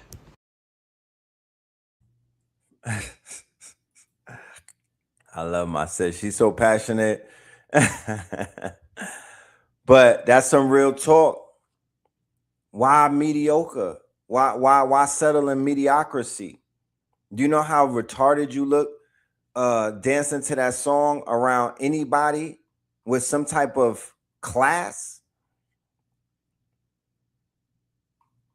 Do you know how mediocre we look when that song comes on and niggas start twerking in a restaurant around people?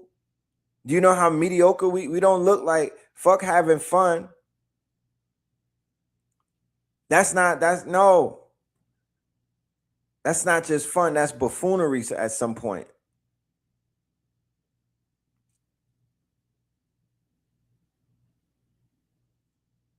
We don't even know how to hide our dysfunction. You know what I'm saying? Because when I was growing up, you had to listen to Millie Jackson when the children were asleep. You had to listen to the Richard Pryor albums when the kids were asleep in the living room. And if you came in the living room, you could get your ass whipped. We wasn't driving around blasting Millie Jackson out the car. We didn't have the speakers out the window and let everybody know that we was dealing with some type of adult theme type shit. We kept that shit within the confines of our homes. Niggas is proud to be ignorant, and I don't like that for us. It's not a good look. And going back to the conversation that I just got on before we played this, there are 3 movies right now crushing the box office, 3 of them, right? And they all come from YouTube.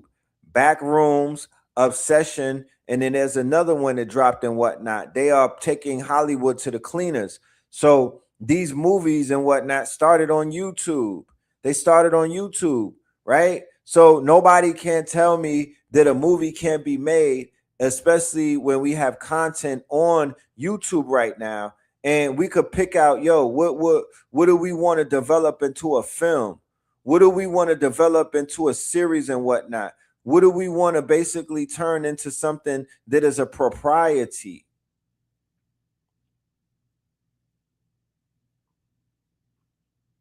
When are we going to get this shit together? It is a endless, I promise you, it's a sad ass loop going on. It's a fucking loop. It's a Groundhog Day. It's a loop. We are looping. We're not breaking the loop. Too many people is comfortable in their niggatry. They're not breaking the loop. They play woke. They play deep and everything. And the minute this show go off, they back to being knuckle draggers or hood boogers, like she said. We're not catering to that frequency. You know what I'm saying? You could still be funny. You could still be witty. You could still be in your bag. You could still get fly and not be a knuckle dragger and not be a hood booger and not basically be a fucking a buffoon and whatnot. You could do all of these things and still be a sophisticated savage. These niggas is wearing tuxedos to go and listen to Young Jeezy.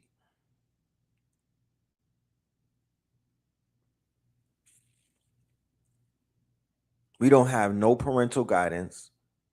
We don't have no elder statesmen. We don't have no respect for no elders. The era of the master teacher is damn near over with. It's gone. You know what I'm talking about? The era of the master teachers is damn near gone. It's on his last legs. There's just a few Mohicans left. And nobody can tell these young kids a goddamn thing. Because the hate you gave little infants fucks everyone. I was watching an interview last night. I don't know how I came across it, but I like Big Bang, right? Because I used to live in Atlanta in 2012, and we had a business on Edgewood, right? Not where we was at with the bookstore. I had a business on Edgewood. I didn't have it. One of my friends who died recently, he had a business, right? And we were on Edgewood, right? Before they had the trolley and everything, before Edgewood turned into like a party thing. This really 2011. So I remember who the hell Big Bank was, because Boulevard was right down the block. You understand? This was around a time before Duct Tape Mafia, when it was just really a street thing, and Big Bank's name rang very big, very in that whole area. Big Bank was a big deal. Okay. So to see the evolution of Big Bank right now, I'm like, wow, this shit is crazy. Like he's a major player, and his change is going to change a lot of people just because he's on camera as a changed man. So I came across, he was interviewing Cartel Bo, who's a rapper out of Houston and whatnot, who is, an outspoken dude, Bob Blase Bloom and whatnot. He got a lot of shit with him, right? But what I realized in the interview and what I picked up in the first 30 to 45 minutes in the interview was that this man is completely traumatized by his mother. You understand? His mother, he hates his mother, and his mother hates him, right? He was speaking about situations where his moms had him in the garage tied up, right? Tied up with dogs. She had him in the garage with the lights out, right? With dogs basically attack, like on leashes and whatnot, with men beating him with extension cords. Now, somebody would hear some shit like that and be like, no way, it had to be some shit that he did. He said, yeah, I broke some shit in the house and I was acting up, but my mother never really liked me. I was raised by my grandmother and she was choosing men over me. And the men were abusive because they didn't want no kids, especially no badass kids in the house. And we're assuming and we're under the assumption that this was around maybe a crack era. So hearing his story, it reminded me of Thug Life. The hate you gave little infants fucks everyone. So many people right now has to deal with thug life, right? There's generations who've given birth to new generations, right? Of thug life, unhealed, right? Trauma. Flowers that did not get watered and never blossomed. Thug life. You know what we dealing with. You understand? There's not enough mushrooms in the world probably that can help some of these people with some of the shit that they've been going through. Some of the shit that they've been holding on. The federal jail system is filled with niggas with face tats and all type of shit. Anger, mommy issues, father issues, 20 bodies, 30 hats, 40 hats. It's becoming unbearable at this point. You understand? It's becoming unbearable at this point. So we're going through a crisis. It's a crisis that a lot of people don't see because there's an undergirding that, people refuse to look at and whatnot. But of course, you already know the scorpion mind. We're able to see into the abyss. You know what I'm saying? We're able to look into murky waters and we're able to see the abyss. So we know what's bubbling underneath that surface. We know we could see the Leviathan. We could see what the hell is in those deep, dark, murky waters and whatnot. We could see the lotus inside of the murky, muddy waters. We're looking at generations of thug life. The hate you gave little infants fucks everyone. Because them girls is running around looking like they mad at the world and whatnot. You know what I'm saying? Thug life. Them little kids running around carrying guns bigger than them and whatnot. Thug life. Right? The acronym. Tupac was a poet. Okay? So hate will turn you into many things. It could turn you into a monster, but it could also turn you into a saint if you're able to heal and you're able to get over it. If you're able to get over it, if you're able to do that work, that inner work. And shout out to everybody that's doing that inner work. Shout out to everybody that's doing that shadow work. Shout out to everybody that's healing and glowing up and whatnot. Shout out to everybody that is dealing with the mother issues and the father issues and the abandonment issues and the trauma and the PTSD. All of these things are real. Some of these things turn into alcoholism. Some of these things turn into addictions and whatnot. Some of these things turn into vices. Some of these things turn into proclivities. We are not here to judge. I went through my judgment phases. I went through the judge. I'm not there anymore. I'm not here to judge. I'm here to understand, to be honest with you. Yeah, I'll clown the shit out of some things because I gotta laugh to keep from crying. You understand? That might be my outlet. That might be the way that I'm healing. You know what I'm saying? I got to make fun of shit because, God damn it, we only live once.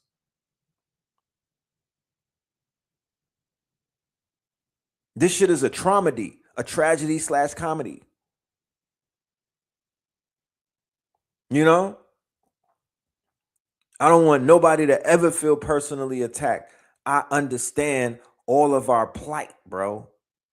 It's just that sometimes that shit is so it's so disheartening. It's so debilitating that either you got to make fun of that shit or you got to lash out against it. But what I won't do is I won't normalize it. And what I won't do is I won't turn the other cheek. And what I won't do is I won't speak to it. Yeah, I know sometimes I speak about some things that may be a little brash, maybe a little, especially if I got elders in the building. But to be honest with you, the elders, they roll with it. Like Mama Pill, I don't she don't, you know what I mean? At some point she used to be politically correct. She just got to the point where she's like, fuck it, I'm just gonna say what's on my mind. So there's even a point with the elders. They just be like, nah, fuck that. Say what you gotta say. Why, why embellish? Why put lipstick on it? Just let it out. So I'm being responsible. I'm going on. I'm not the best. I got a lot of healing to do in life. Been through a lot of shit, bro. But what am I doing? I'm being proactive. I'm being proactive. I'm encouraging others to be proactive. It ain't one thing to read a book and to be smart about some shit. Nah, there's work to be done. I'm going to do my little trip. I'm the little medicines and all of these things and whatnot. I'm doing my part. And I'm also arduously, I promise you, arduously working behind the scenes and in front of the camera, putting these lectures together. None of my lectures that I do are hyperbole. They all have to do with revealing the quote unquote roots to our main problems. Not me personally, all of us. The people that I have in my network, if I connect with somebody and I decide that I want to bring them on this platform, they all are solution based. I'm not wasting nobody's time, bro. I'm not clout chasing none of these niggas, bro. I'm not doing none of that. If I tap in with a KTL alumni or if I tap in with somebody that's quote unquote a teacher or a scholar, it's to help the audience. It's to help y'all out because I'll be building with them. And then something in my mind be like, nah, they need to hear this shit. You need to put a show together. You need to connect a topic and you need to bring them on the platform and you need to let them shine. It's not about you. You are the magnet to bring people together so they can heal. That's why I got brother Heru Ofari Ata every Monday and every Wednesday, 9 a.m. The fuck? If y'all know anything about me, I'm not no 9 a.m. That blue pill is the early morning. I'm a vampire. 9 a.m. You know what I'm talking about? I'm up and at it. Mondays and Wednesdays, fam. This tomorrow. And it's midnight right now. So it's like, I'm like, yo, I need you to help my people with wealth. I need you to help my people with health. I got 2 strikes on my channel just talking about health, bro. 2 strikes on my channel, bro.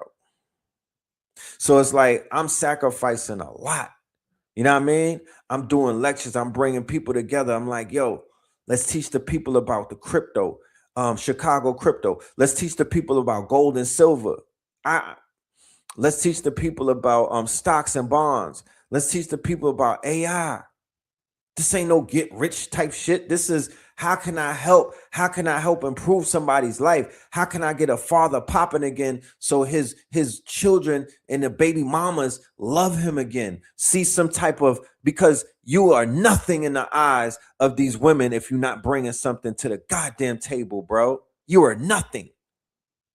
I have so many men that I've seen and that I know and that I cry for sometimes because I see these men break down because they feel like they are unappreciated and they get treated like shit. Women too, single mothers, married women, my heart bleeds for everybody in a sense. But I'm like, yo, let my brothers shine. They talk so crazy about us. They talk so crazy about us. They drag us. They defecate all over our names. You know what I mean? We're nothing if you ask the right person. Oh, they're nothing. They mean nothing. They contribute nothing. This Gloria Steinem effect. And then when I hear men talking about the women, that shit make me sad. So I'm like, yeah, we need some healing. Ain't enough mushrooms in the world. These children need their fathers. They need their mamas. They need to see their mamas and their fathers getting along. However that is, I don't know. It's like solving a fucking Rubik's Cube because it's not easy. Life be lifing. And what I've seen over the years is the relationships are going through strain. Ever since 2020, a lot of the relationships have gone through the ringers. People growing apart from one another. People not seeing one another the same way. Not like the magnetism is gone type shit. You know what I mean? People just want to be alone. Isolation. You feel me? Then when the whole thing happened with the shots and everything, there was a rift in families and whatnot.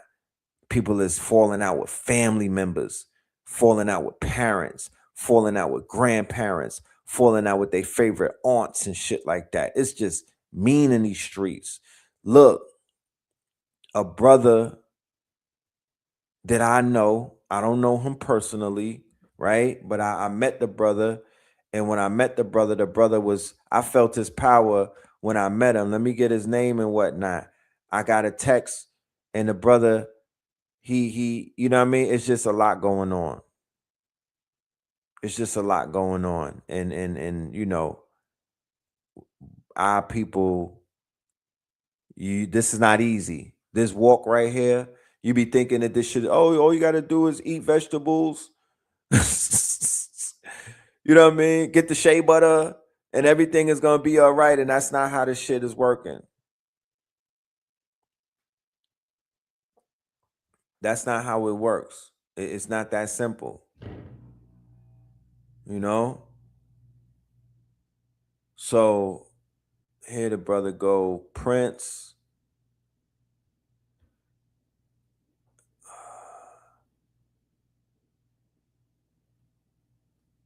Let me get his proper name. I don't want to, you know what I mean?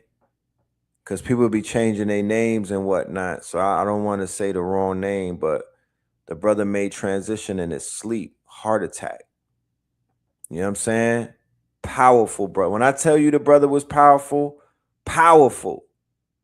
You know? Powerful. And it's like, be a lot of shit going on. You know what I'm saying?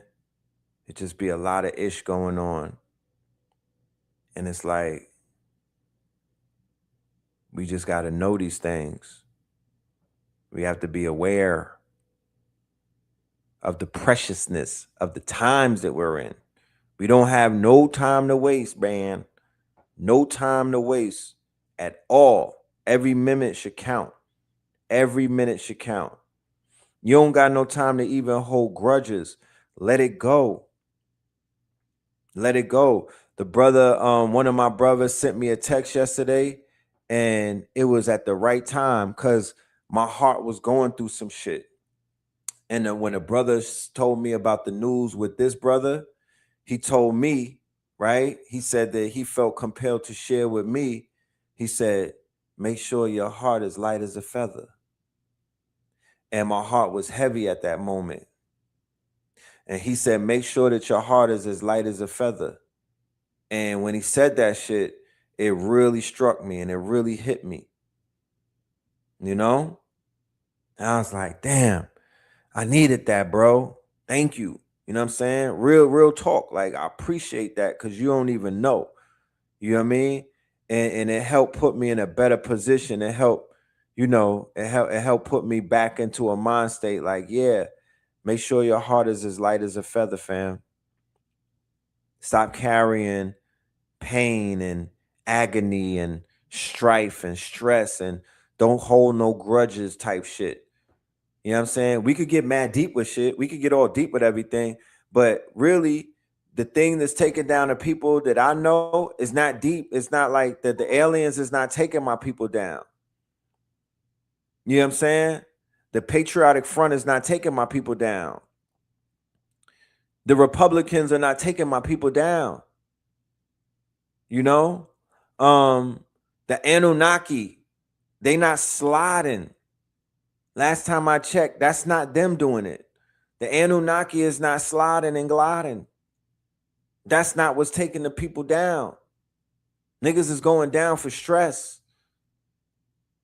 They're going down for pain. Bad thoughts. Holding on to the fact that they didn't hold their children for years. And then some people hate the parents or their ex-spouses and whatnot, holding on to, and then it turns into cancer. It shuts your organs down.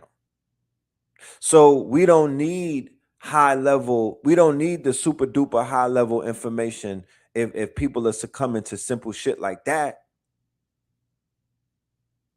That's not the conversation that we should be having right now. That's what I'm saying. I do feel like people get lost in a lot of that superbole, the hyperboles, because that's another form of escapism. You know? They get lost in fantasy world and whatnot because they don't want to deal with the real world. They want to get away from their pain. It turns into fibroids. It turns into lymph nodes, and it turns into all type of things. They get caught up in the liver and the lungs and the kidneys. And yeah, we got to let things go. One of the things that I learned when I was going through some shit years ago is detachment. And I literally did not know how to detach, but I had to learn it in order to keep myself from not waking up. You know what I mean? Because I went through a situation where it felt like I had a anchor on my heart.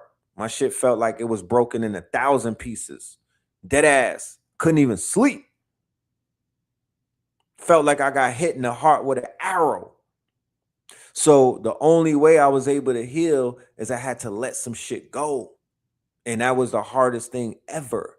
And we got to learn how to detach. To America, the USA is 250 years. You feel me? We are drenched in blood like DMX on that album cover. Let it go. Detach from that shit. Let that trauma go. Let it go. You know what I'm saying? Let it go.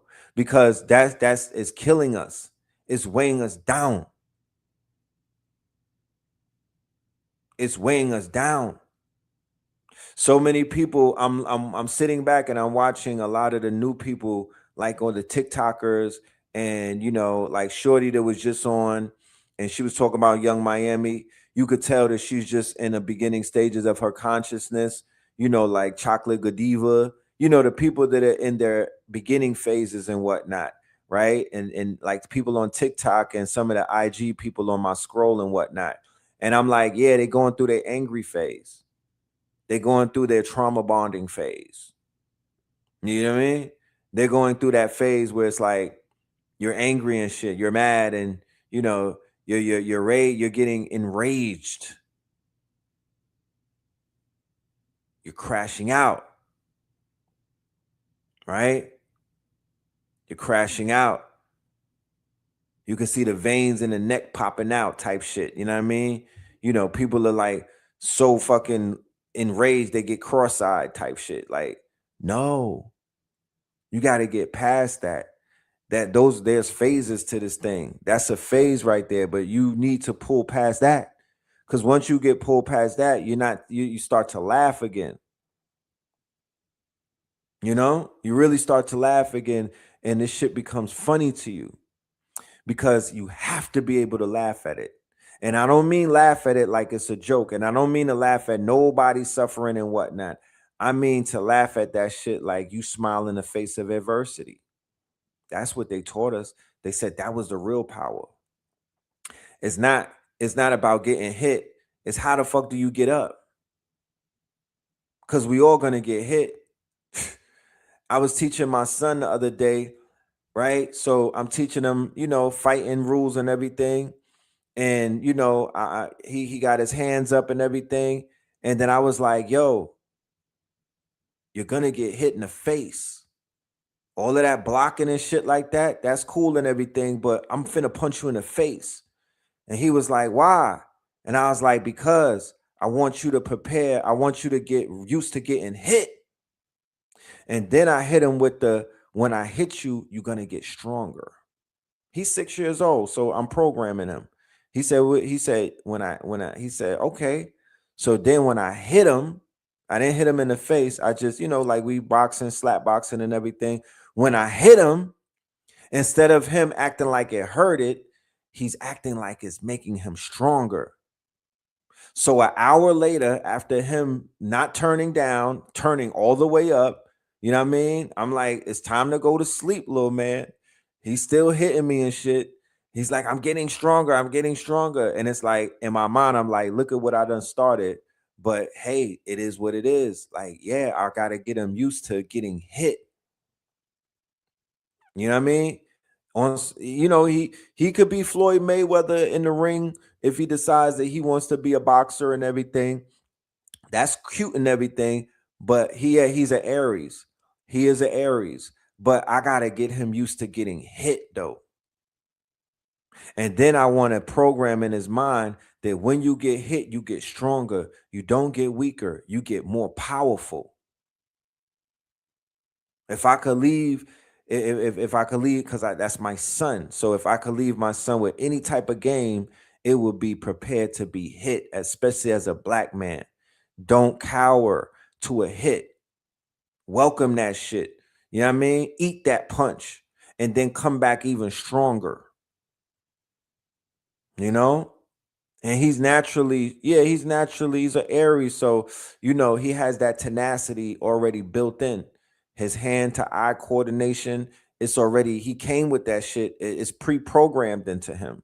You know what I mean? If it was up to me, his ass would be boxing right now. But you know how the mothers are. They don't want to see their sons getting hit. So he's in piano class. But when he's ready, he'll get hit. He'll be out there exercising that type of energy and whatnot. He'll get into combat. But I respect it.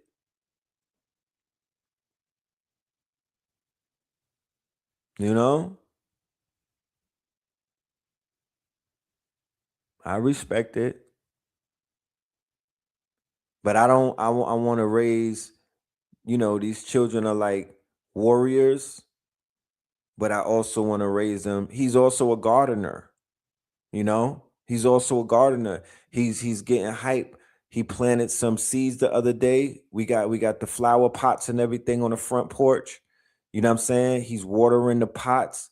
He's very excited, enthusiastic about seeing those green buds come out the dirt. He is elated. You know what I'm saying? So yeah, he'll be a gardener and he'll get into his martial arts boxing bag because he got that type of energy, and I want him to put it somewhere other than, beating me up. But yeah, teaching them how to get hit, you get more powerful. But yeah, I just had to share that. It was on my heart, right? And I say all of that because, once again, I've shared with y'all that in order for us to really get back to homeostasis as a community, we got to bring the knowledge back.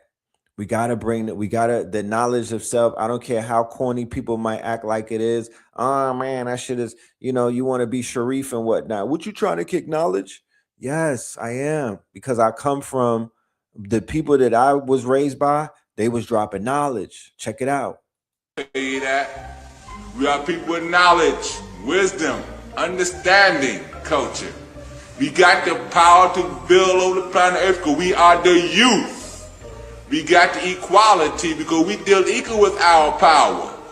We got God seeker, we got God in our mind. We build with God knowledge because we got God in our mind.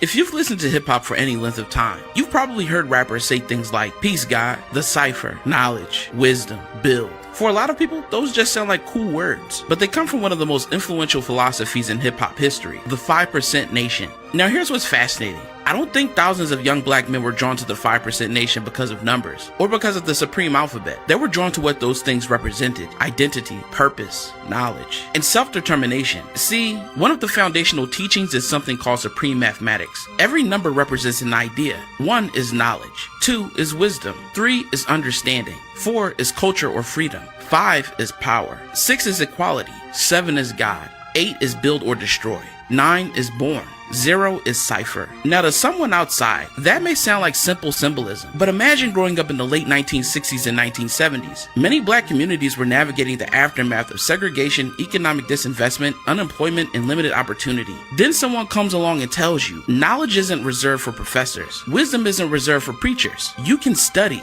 you can teach, you can build.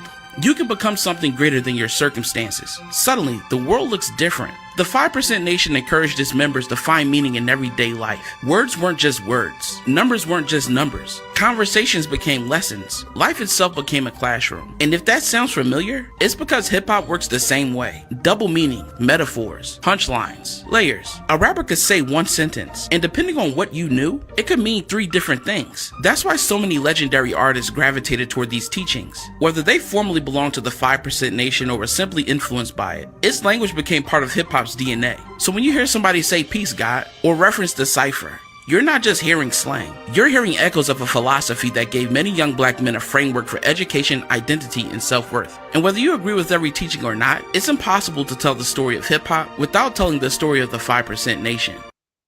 So I'm a remnant of that, and I've shared my life. I've shared some of my, my creation myth with the family, and one of my stories is that when I was like 11, maybe 12, in my neighborhood in Flatbush on Cortelia Road, we had OGs, right? We had I'm born in 75, so I'm talking like 85-ish and everything. This was around the time of the gods and the earths. So the kids that was like 16, 17, and 18, they had all of the, they were like the popular kids. They were God bodies, right? Because they come from that Father Allah, Clarence 13X, you know what I mean? That was the wave in New York City coming around the 80s and everything. And of course, this is the beginning of the golden era of hip hop. And the top rappers were all God body. King Asiatic, nobody equal. That's Big Daddy Kane. King Asiatic, nobody equal. Knowledge reigns supreme over nearly everyone. That's KRS-One. Rakim Allah. You know what I mean? That's Eric B. and Rakim.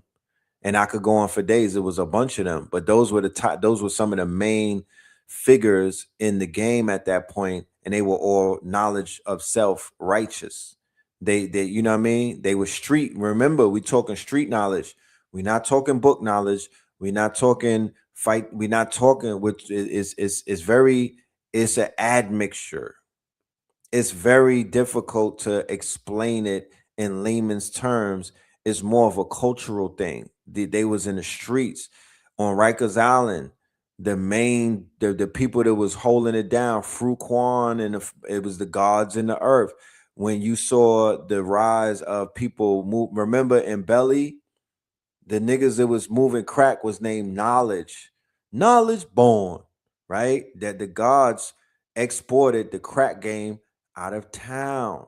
That's non-cipher. That's not doing the knowledge, right? You wouldn't think that would be knowledge, but that's what happened. They helped push the plague. And many people suffered because of that. I feel that there was a price to pay because of the decisions that people made. But this was children in poverty. Right? Doing everything by any means necessary to get out of poverty, because poverty was there. There was poverty back then. We don't see the poverty now, but there was poverty back then. Niggas, the poverty was real. The poverty was real before the crack era. You know what I mean? PE wasn't God body. Professor Griff. I don't know. I can't really say if Chuck D was a God body. I don't think he was. They was from Long Island. I don't think that they was God body, but they was definitely influenced by the God bodies. He gravitated towards Farrakhan and whatnot. You know what I'm saying? Remember, Clarence 13X left the Nation of Islam and created the God bodies right down the block. You had Temple 7 on one block, and you could walk 5 minutes or 10 minutes over to the where the God bodies was at on Linux and whatnot. They are aligned. They have an alignment, but they're not the same. Yeah, Flavor Flav. So the S1Ws were doing Nation of Islam FOI drills. So I would say that they were more into the nation, right? But the nation and the nation of God's and earth, you can't really separate the two. So the nation of God's and earth, they were more like, the NOI is clean shaven. You know what I'm saying? They're not growing their beards out. You know what I mean? No face tats, unless that's what they had before they came in. There's a certain decor that they have. And when I looked at the Nation of Gods and Earth, they had a decor as well, but it wasn't as refined as like the nation. Like, just think about you being in the army and whatnot. So the nation would be like the army, like the Navy or the Marines. There's just a certain type of look that they have. There's a certain type of way that they carry themselves. But when it's times to get busy, they're going to get busy. Like, there's no way around that. You know that they're trained killers. But they're not walking around acting like they're going to kill you. You feel me? That's like certain type of Navy SEALs or Marines and whatnot. You know that there's something behind that stare and whatnot. And you know what I mean? Your higher self is going to say, you really want this shit, son? You see this nigga? Do you really want it? I don't know if you want it, because you're gonna be in the upper room if you fuck up. If you do the, you know what I mean? That's sort of like that, So, but that's the foundation. And I'm not saying that we got to bring back the nations of God's and earth, but something has to come to save the day. There has to be some type of youth-driven movement, because it was a youth-driven movement, King Sun said some of the Wu-Tang was dirty God bodies. Like, you got dirty Moors. Yeah, that could be truth to that.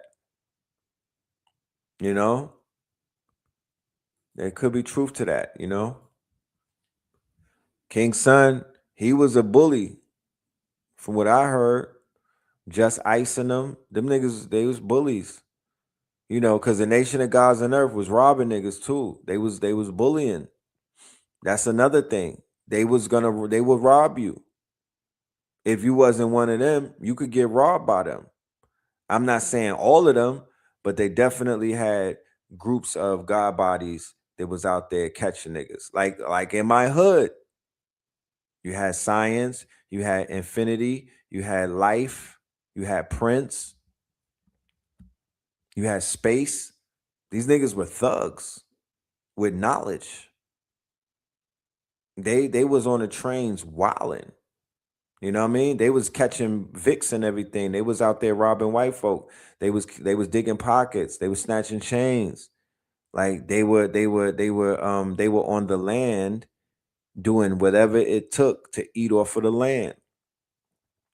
And their mentality that they were giving us was that the black man is God, and we are in the wilderness of North Mexum, and these are the things that we do to survive. So niggas was like, word, I'm with it. You see the programming?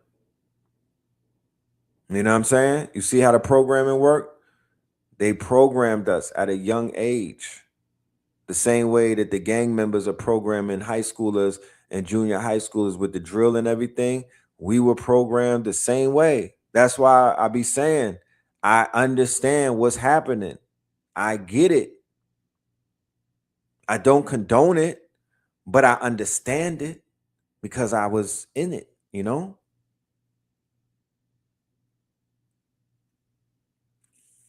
Let's continue. Saxophones, man. Hello? What's going on, Mitch the bitch? I know your dad. And if you're not dead, you're close to it. Life support, barely breathing, headed to the lower room. Hell, it's hot and I hope you're dressed cold, but that's the most iniquitous shit about it, is they have to weaken that burns you until August 3rd because they don't want to have an election. So they gonna fake like this man is alive for the next 3 weeks. How they gonna do that? I don't really know, but I feel like we should be moving, cool, and vibing, sliding right to this man hospital and be like, hey, yo, we just want to see a sign of life, because if there is no sign of life, things a little bit weirder is that your wife immediately went right back over to China as soon as you got caught having to get CPR. And we don't know what type of CPR it was. They found you on the ground, falling like, can't get up. But not really, you had a fucking heart attack. So who knows how much oxygen has been lost for your brain. Most likely, you're just plugged in right now. You're not really alive. And in Kentucky, you're really not alive. They consider that dead. So we should be having elections in Kentucky. If Thomas Massey could slide in and cut like peroxide, be like, yeah, here to save the day. And you know him, that means the Epstein files are going to be pressured again. And our greatest liability has a better chance of finally getting cut the fuck off. It's trying not to say shit, but it's like, we seen you can't even walk no more. Slip, fall, turn into dust. You're dead, son. What's going on? Gone. I feel like this is blatantly not following the law. But I mean, that's just how Mitch McConnell would want it too. Because I mean, this guy's a shitty human being. So I know he'd be like, man, if I'm gonna roll out, make sure I'm dead on my way out. Speaking of our greatest liability, once again, it should be known that they were plotting on killing both negotiators. Hello, that doesn't seem like somebody that's their greatest ally would do, especially when we're at war.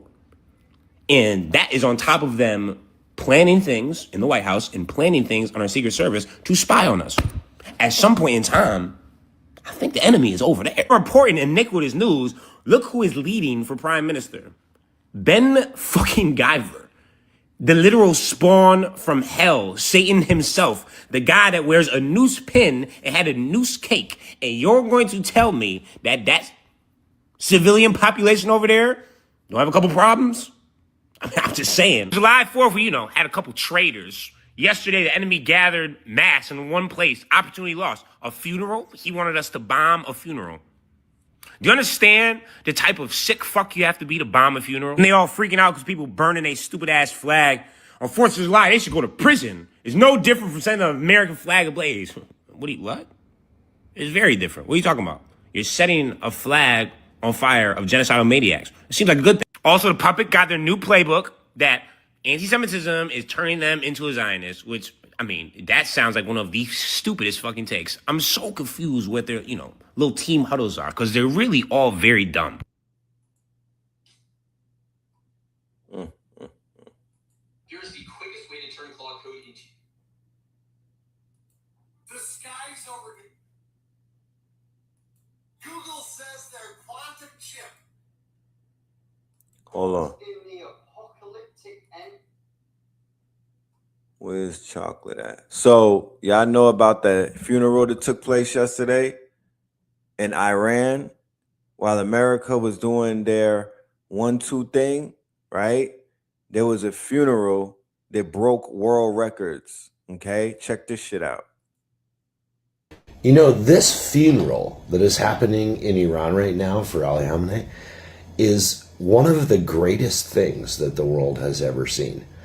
This will have close to 20 million people. And by close, I don't mean a little less.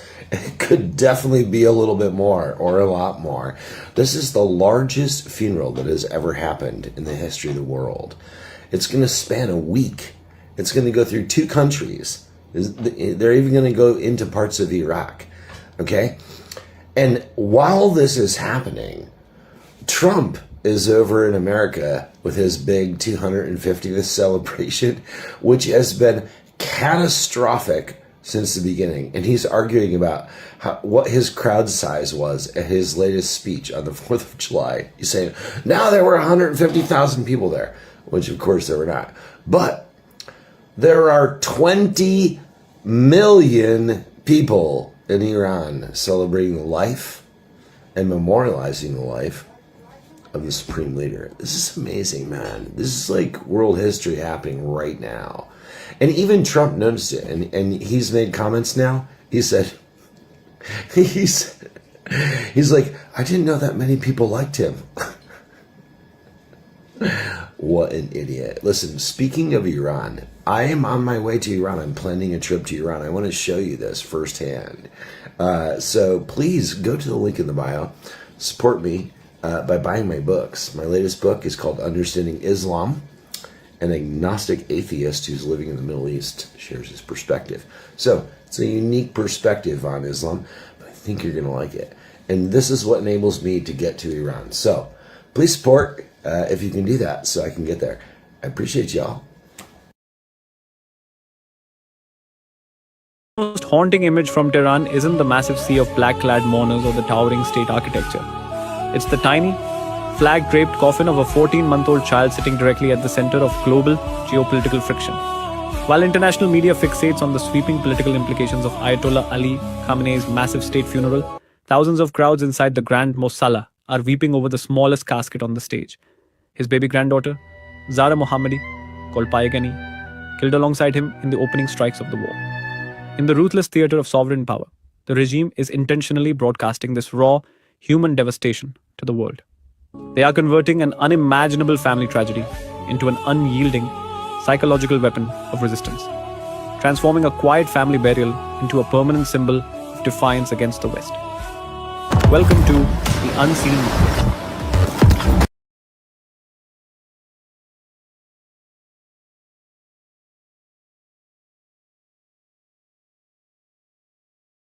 I want you to believe that Iran, a nation of 90 million plus people, was a nation that was against their leader.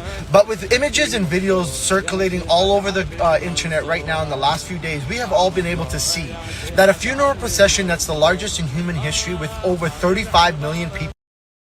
So then, when you talk about the storms that are hitting America on its fucking anniversary, right? On the same time that 30 million people are mourning a sorrow. He's the supreme leader. He's their spiritual leader. You got to understand that this shit is getting hit by spiritual warfare. Okay? The sky's turning red over New York. That's not happenstance. The shit coming off of Coney Island, that's not happenstance. Trump and them getting chased by the weather, that's not happenstance. All of that shit, to me, when you talk like these are not just simply religious people. They're like spiritual people as well. He was the mystical spiritual leader. He's the supreme spiritual leader. He's not just a fucking leader. He's the spiritual leader. Okay, so understand some of the things that are taking place that they'll never talk about inside of Western media. Talk about it. In attendance cannot be for a person who was hated, rather for a person who was loved and revered. And this goes to show you about the spectacle of what a Shia is and what a Sayyid is. He is not a normal person. This is the great grandson of the Prophet Muhammad sallallahu alaihi wasallam. He is a direct descendant of Imam Ali and Fatima az-Zahra alayhi salam. And if you don't know who those personalities are, I suggest you go and you educate yourself a little bit. To know that a man like this was martyred, which is the ultimate success in Shia Islam, to attain the highest elevation of death is martyrdom. And he attained it at 86 years old, all while never submitting and bowing down to empires and tyrants. So if anybody is fooled, America got fooled, and not only on their 250th anniversary of independence, but the person they killed brought 35 million people to attend his funeral. That's crazy. Beautiful. That shit make the Knicks parade look crazy. Yo, that's crazy. 35 million at your repass?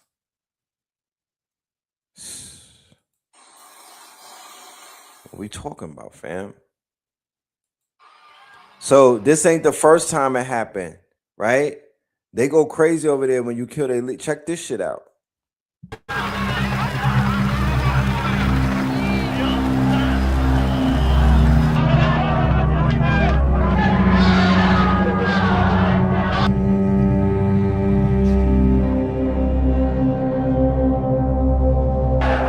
That was my guy right there, Ayatollah Khomeini from the Iron Sheik days.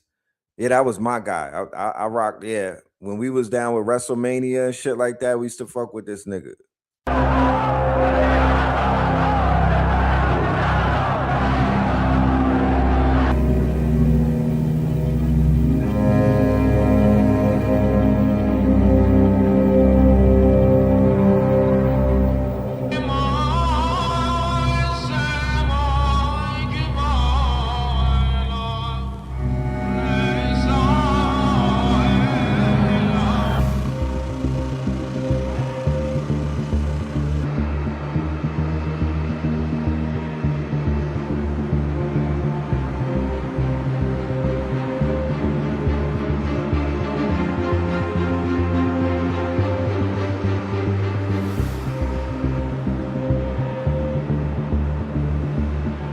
No, he wasn't a political leader. He's the supreme leader. Not the political leader. They got a he's not politics. He's spiritual leader. He's the supreme leader. And we're not talking about the clothing line. He's the supreme leader. Right? It's like a pope. It's like the pope.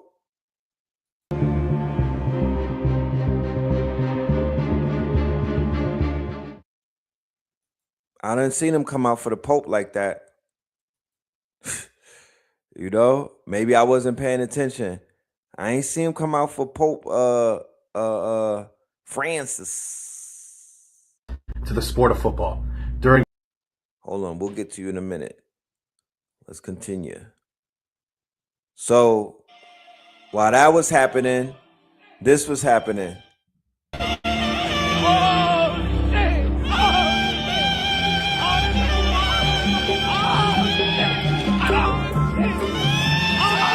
This is Virginia Beach,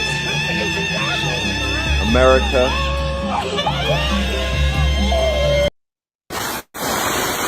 This is New York right now. So not only did they get the red skies, New York is flooded.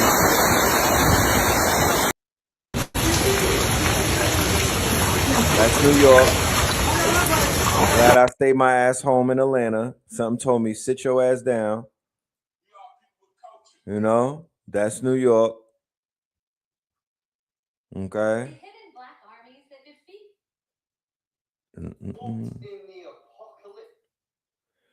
What else was happening? Iran is the only country in the world. Iran is the only country in the world where the leaders are martyred before the people. A nation where leadership isn't just power, it's sacrifice. Not every country understands this. Some leaders stay behind walls, while others stay where danger lives. In Iran, it's not just the people who face the consequences. Even the highest ranking officers are not untouchable. From commanders to top military minds, many have been targeted, assassinated, and lost in the line of duty. It's a place where rank doesn't guarantee safety, and power doesn't come with protection. A land where leaders like Ali Khamenei symbolize resistance, and where even the strongest stand exposed to the same fate as their people. This isn't just politics. This is reality, where sacrifice reaches the top. Some nations protect their leaders. Others watch their leaders and soldiers fall together. God bless Iran. God bless Africa. God bless humanity. Peace.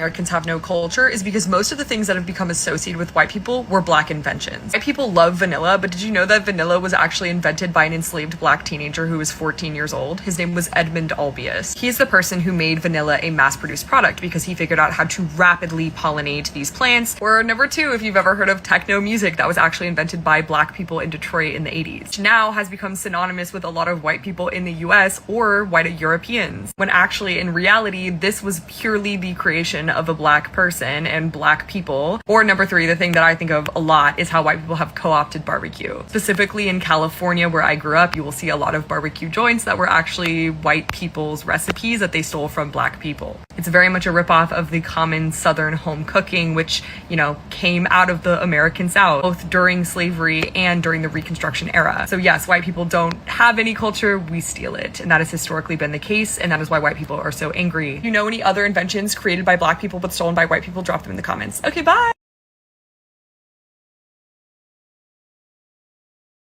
News: millions flood the streets of Tehran for Khamenei's funeral on America's 250th birthday, stealing the global spotlight while the world watches a massive show of defiance. Massive crowds have packed Tehran for the farewell of Supreme Leader Ayatollah Ali Khamenei. Up to 30 million people are expected over the coming hours, with mourners streaming in and out of the prayer hall in waves. Iranians and visitors from Pakistan, India, Turkey, Lebanon, Syria, Iraq, and beyond are waving flags and chanting in honor of a leader they seen as a symbol of resistance. Western media spent years claiming Iranians despise their government and leader, that his death would bring celebration. These scenes prove them wrong. This is just the start of a human sea flooding the streets. Iran paired every foreign delegation with sharp, politically targeted Quran verses. Saudi Arabia heard about two armies clashing, one believing, one not. Hezbollah got "you are superior, don't weaken." Hamas was honored for staying faithful to the covenant. Houthis were praised for fighting without faltering. And Turkey was called out for sitting while others strive. It was scripture used as a clear political message. The U.S. tried hard to keep countries away. Secretary Rubio warned embassies that attending would be an unfriendly act, with consequences, and some nations backed off under pressure. But Saudi delegations, Qatar, Oman, Russia, and others still showed up anyway, a direct rejection of the bullying. Trump and Netanyahu thought the February U.S.-Israeli strikes that killed Khamenei would be celebrated. They expected cheers and collapse. Instead, on July 4th, America's 250th birthday, the world is glued to this massive funeral in Tehran while U.S. celebrations get overshadowed. They say this is the biggest funeral in the history of funerals. They wanted a victory. They got millions pouring out in raw defiance, turning what they saw as a knockout blow into one of the biggest displays of unity and resistance in years. Khamenei's legacy isn't fading. It's sparking a new wave of strength. The world is watching, and Iran is standing tall. My picture of him, I was his photographer for 2 years. This was the very first day that I was working for Donald Trump. This was in 2015, about maybe 4 or 5 months before he officially even ran for president. Now, he's at a convention and they asked him to sign this document. All the speakers signed it. Now, in this document, you'll notice it because this is what's in the rotunda of the Capitol. And in that, it's interesting, is the preamble to the Bill of Rights. You've probably seen this document before. All the speakers of this copy signed on the edge of it. But where does Donald Trump put his signature? Smack dab in the middle of the document. Now, when you blow it up, what part did Donald Trump put his signature on? This is the part in the joint resolution that talks about military tribunals. This talks about that, and he put his signature right over that. Now, the important thing to remember, this was back in 2015. Kind of makes you think, what in the world's going on? And what did Donald Trump know back then?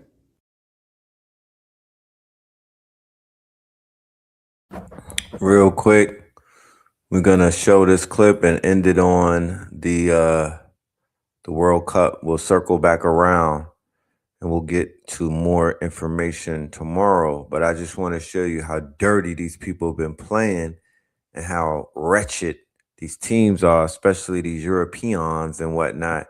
They showed their ass, and they just showing themselves around the world how unfair and how much they have to cheat in order to stay ahead. Shout out to all of the Lions from Africa that lasted and broke barriers and whatnot and got as far as you have gotten. Salute to every single one of those nations. Big up your chest, hold up your head, and definitely keep striving and whatnot. You feel me? But yeah, check it out. Everyone. So I'm not sure if you saw, but the Paraguay players were absolutely classless, disgraceful, dirty embarrassments to the sport of football during their match against France yesterday. And that's saying a lot because I would never defend France. And if you were to analyze all of the dirty plays by Paraguay, almost all of them were specifically against France's black players. No, really. Practically every filthy play by Paraguay was precisely against the black players. And before you attempt to say that this is just a coincidence, no, it's not. This is a direct reflection of their history of systemic racism against their indigenous and Afro-descendant populations. But aside from all of that, Paraguay has consistently been one of Israel's most steadfast and vocal international allies. This unconditional diplomatic and political alignment is heavily rooted in conservative societal and religious values, as well as deep historical ties that date back to Paraguay's pivotal vote for the 1947 UN partition plan, meaning Paraguay was directly involved in the establishment of the terrorist ethno-state of Israel and has backed them every single step of the way until this very day. Under the administration of President Santiago Peña, this alliance has reached new, unprecedented levels of tangible support. Paraguay was one of the first countries to recognize Jerusalem as Israel's capital and officially inaugurated its embassy there in December 2024.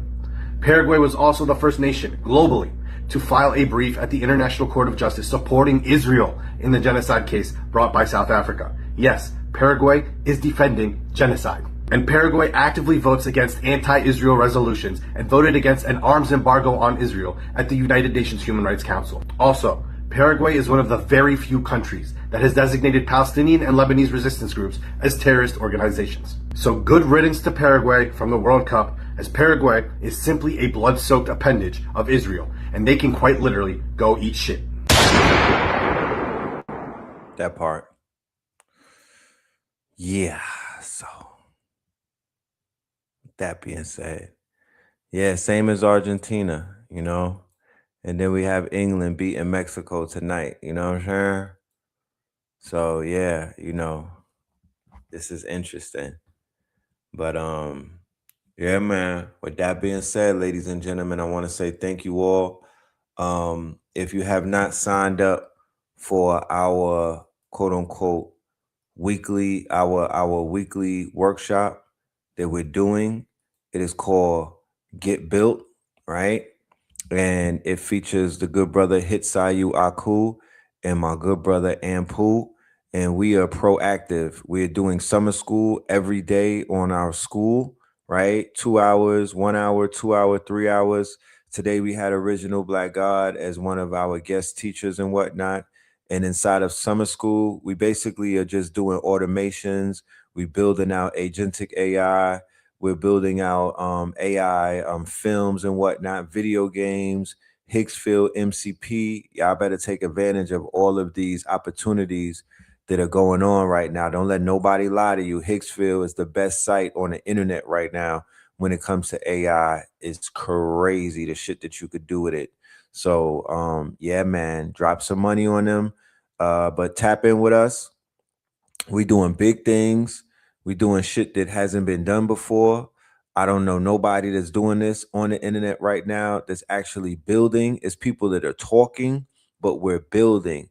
Shout out to Sister Lakeisha, one of our premier, our KTL, one of our master students or whatnot, building our website. She's doing her thing. I'm telling you. I am telling you, bro. You know what I mean? Very proud of her. Yeah, man. So we just doing what we gotta do. I don't want to even embellish, you know what I'm saying? It's not the time for that.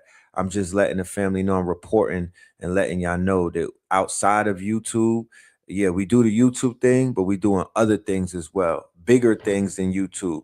You feel me? Bigger things than YouTube. I'm so proud of what we're accomplishing inside of our school community and with these workshops and these boot camps and whatnot. 72 Claws, Imaginarium, y'all really keep me going. You know what I'm saying? And my KTLians, of course, my Know the Ledge crowd, y'all keep me going. I appreciate everybody for the same reason, because y'all appreciate yourselves.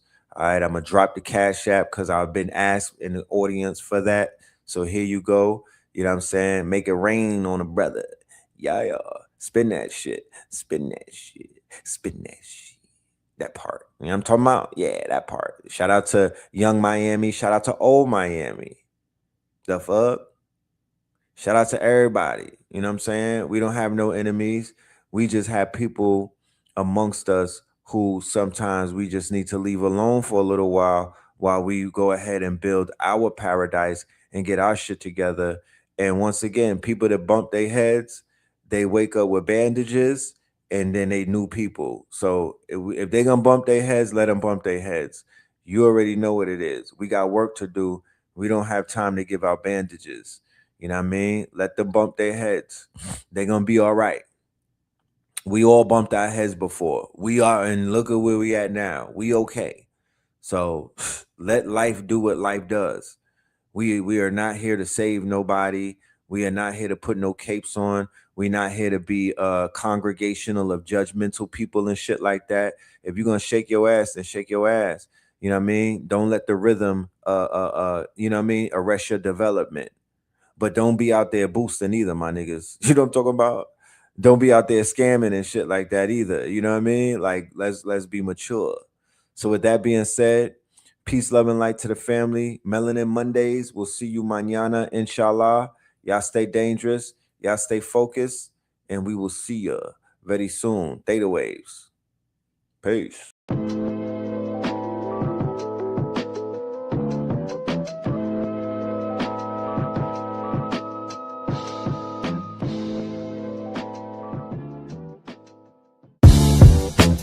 Can't beat us, join us, please bring your coinage. We sink 3-pointers, money shots, all net, all vets. Bums we not, jet skiing in them sunny spots. With women edible like gummy drops. Dummy stop, dummy stop. No weapon form can intercept a storm. Once my intellect is on, I'm projecting on magnetic fields. And interact with blacks with athletic bills. I'm all about growth and development like residents of Ebbets Fields. Not to choose between woo and chew. We wanna line them colors up like a Rubik's Cube. And fade to black, yeah, the truest hue. When you say the black man is God, who you alluded to? The usual. Clarence 13X, a worthy guess. The words expressed come from the word in flesh. Elijah M, the NOI versus Leviathan. Messiah sent from the heavenly branches. 7 P's from since G-Dub cut down the cherry tree. In the wilderness of North Mex, and we flossing death and forced aggression, or forced perception, forced protection, or forced confessions. It's all a lesson. The sorcerers from Corsica, killer tonics, sticks and drums like the Philharmonic Orchestra. You niggas still playing harmonicas from officers, fabric softener. Jive turkeys popping 5 perkies, playing with keys, the Scotch stores type. For that soft white, we could've caught life, just being forthright. First class on my 4th flight, popping out like Fortnite. Every night we lit like Porsche lights. The meek shall inherit the earth, oh yeah, they're scorched tight. And these niggas, they some hoes in these streets. Me, I'm 10 toes in these streets. They lost their souls, niggas got holes in their feet.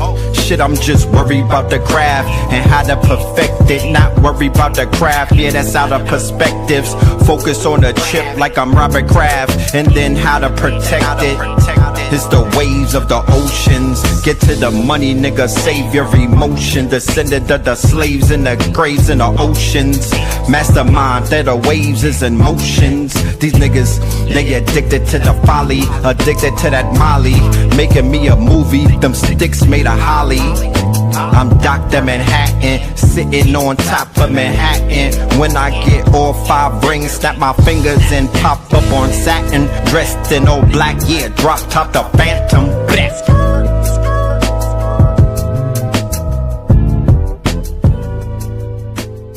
Crumb TV.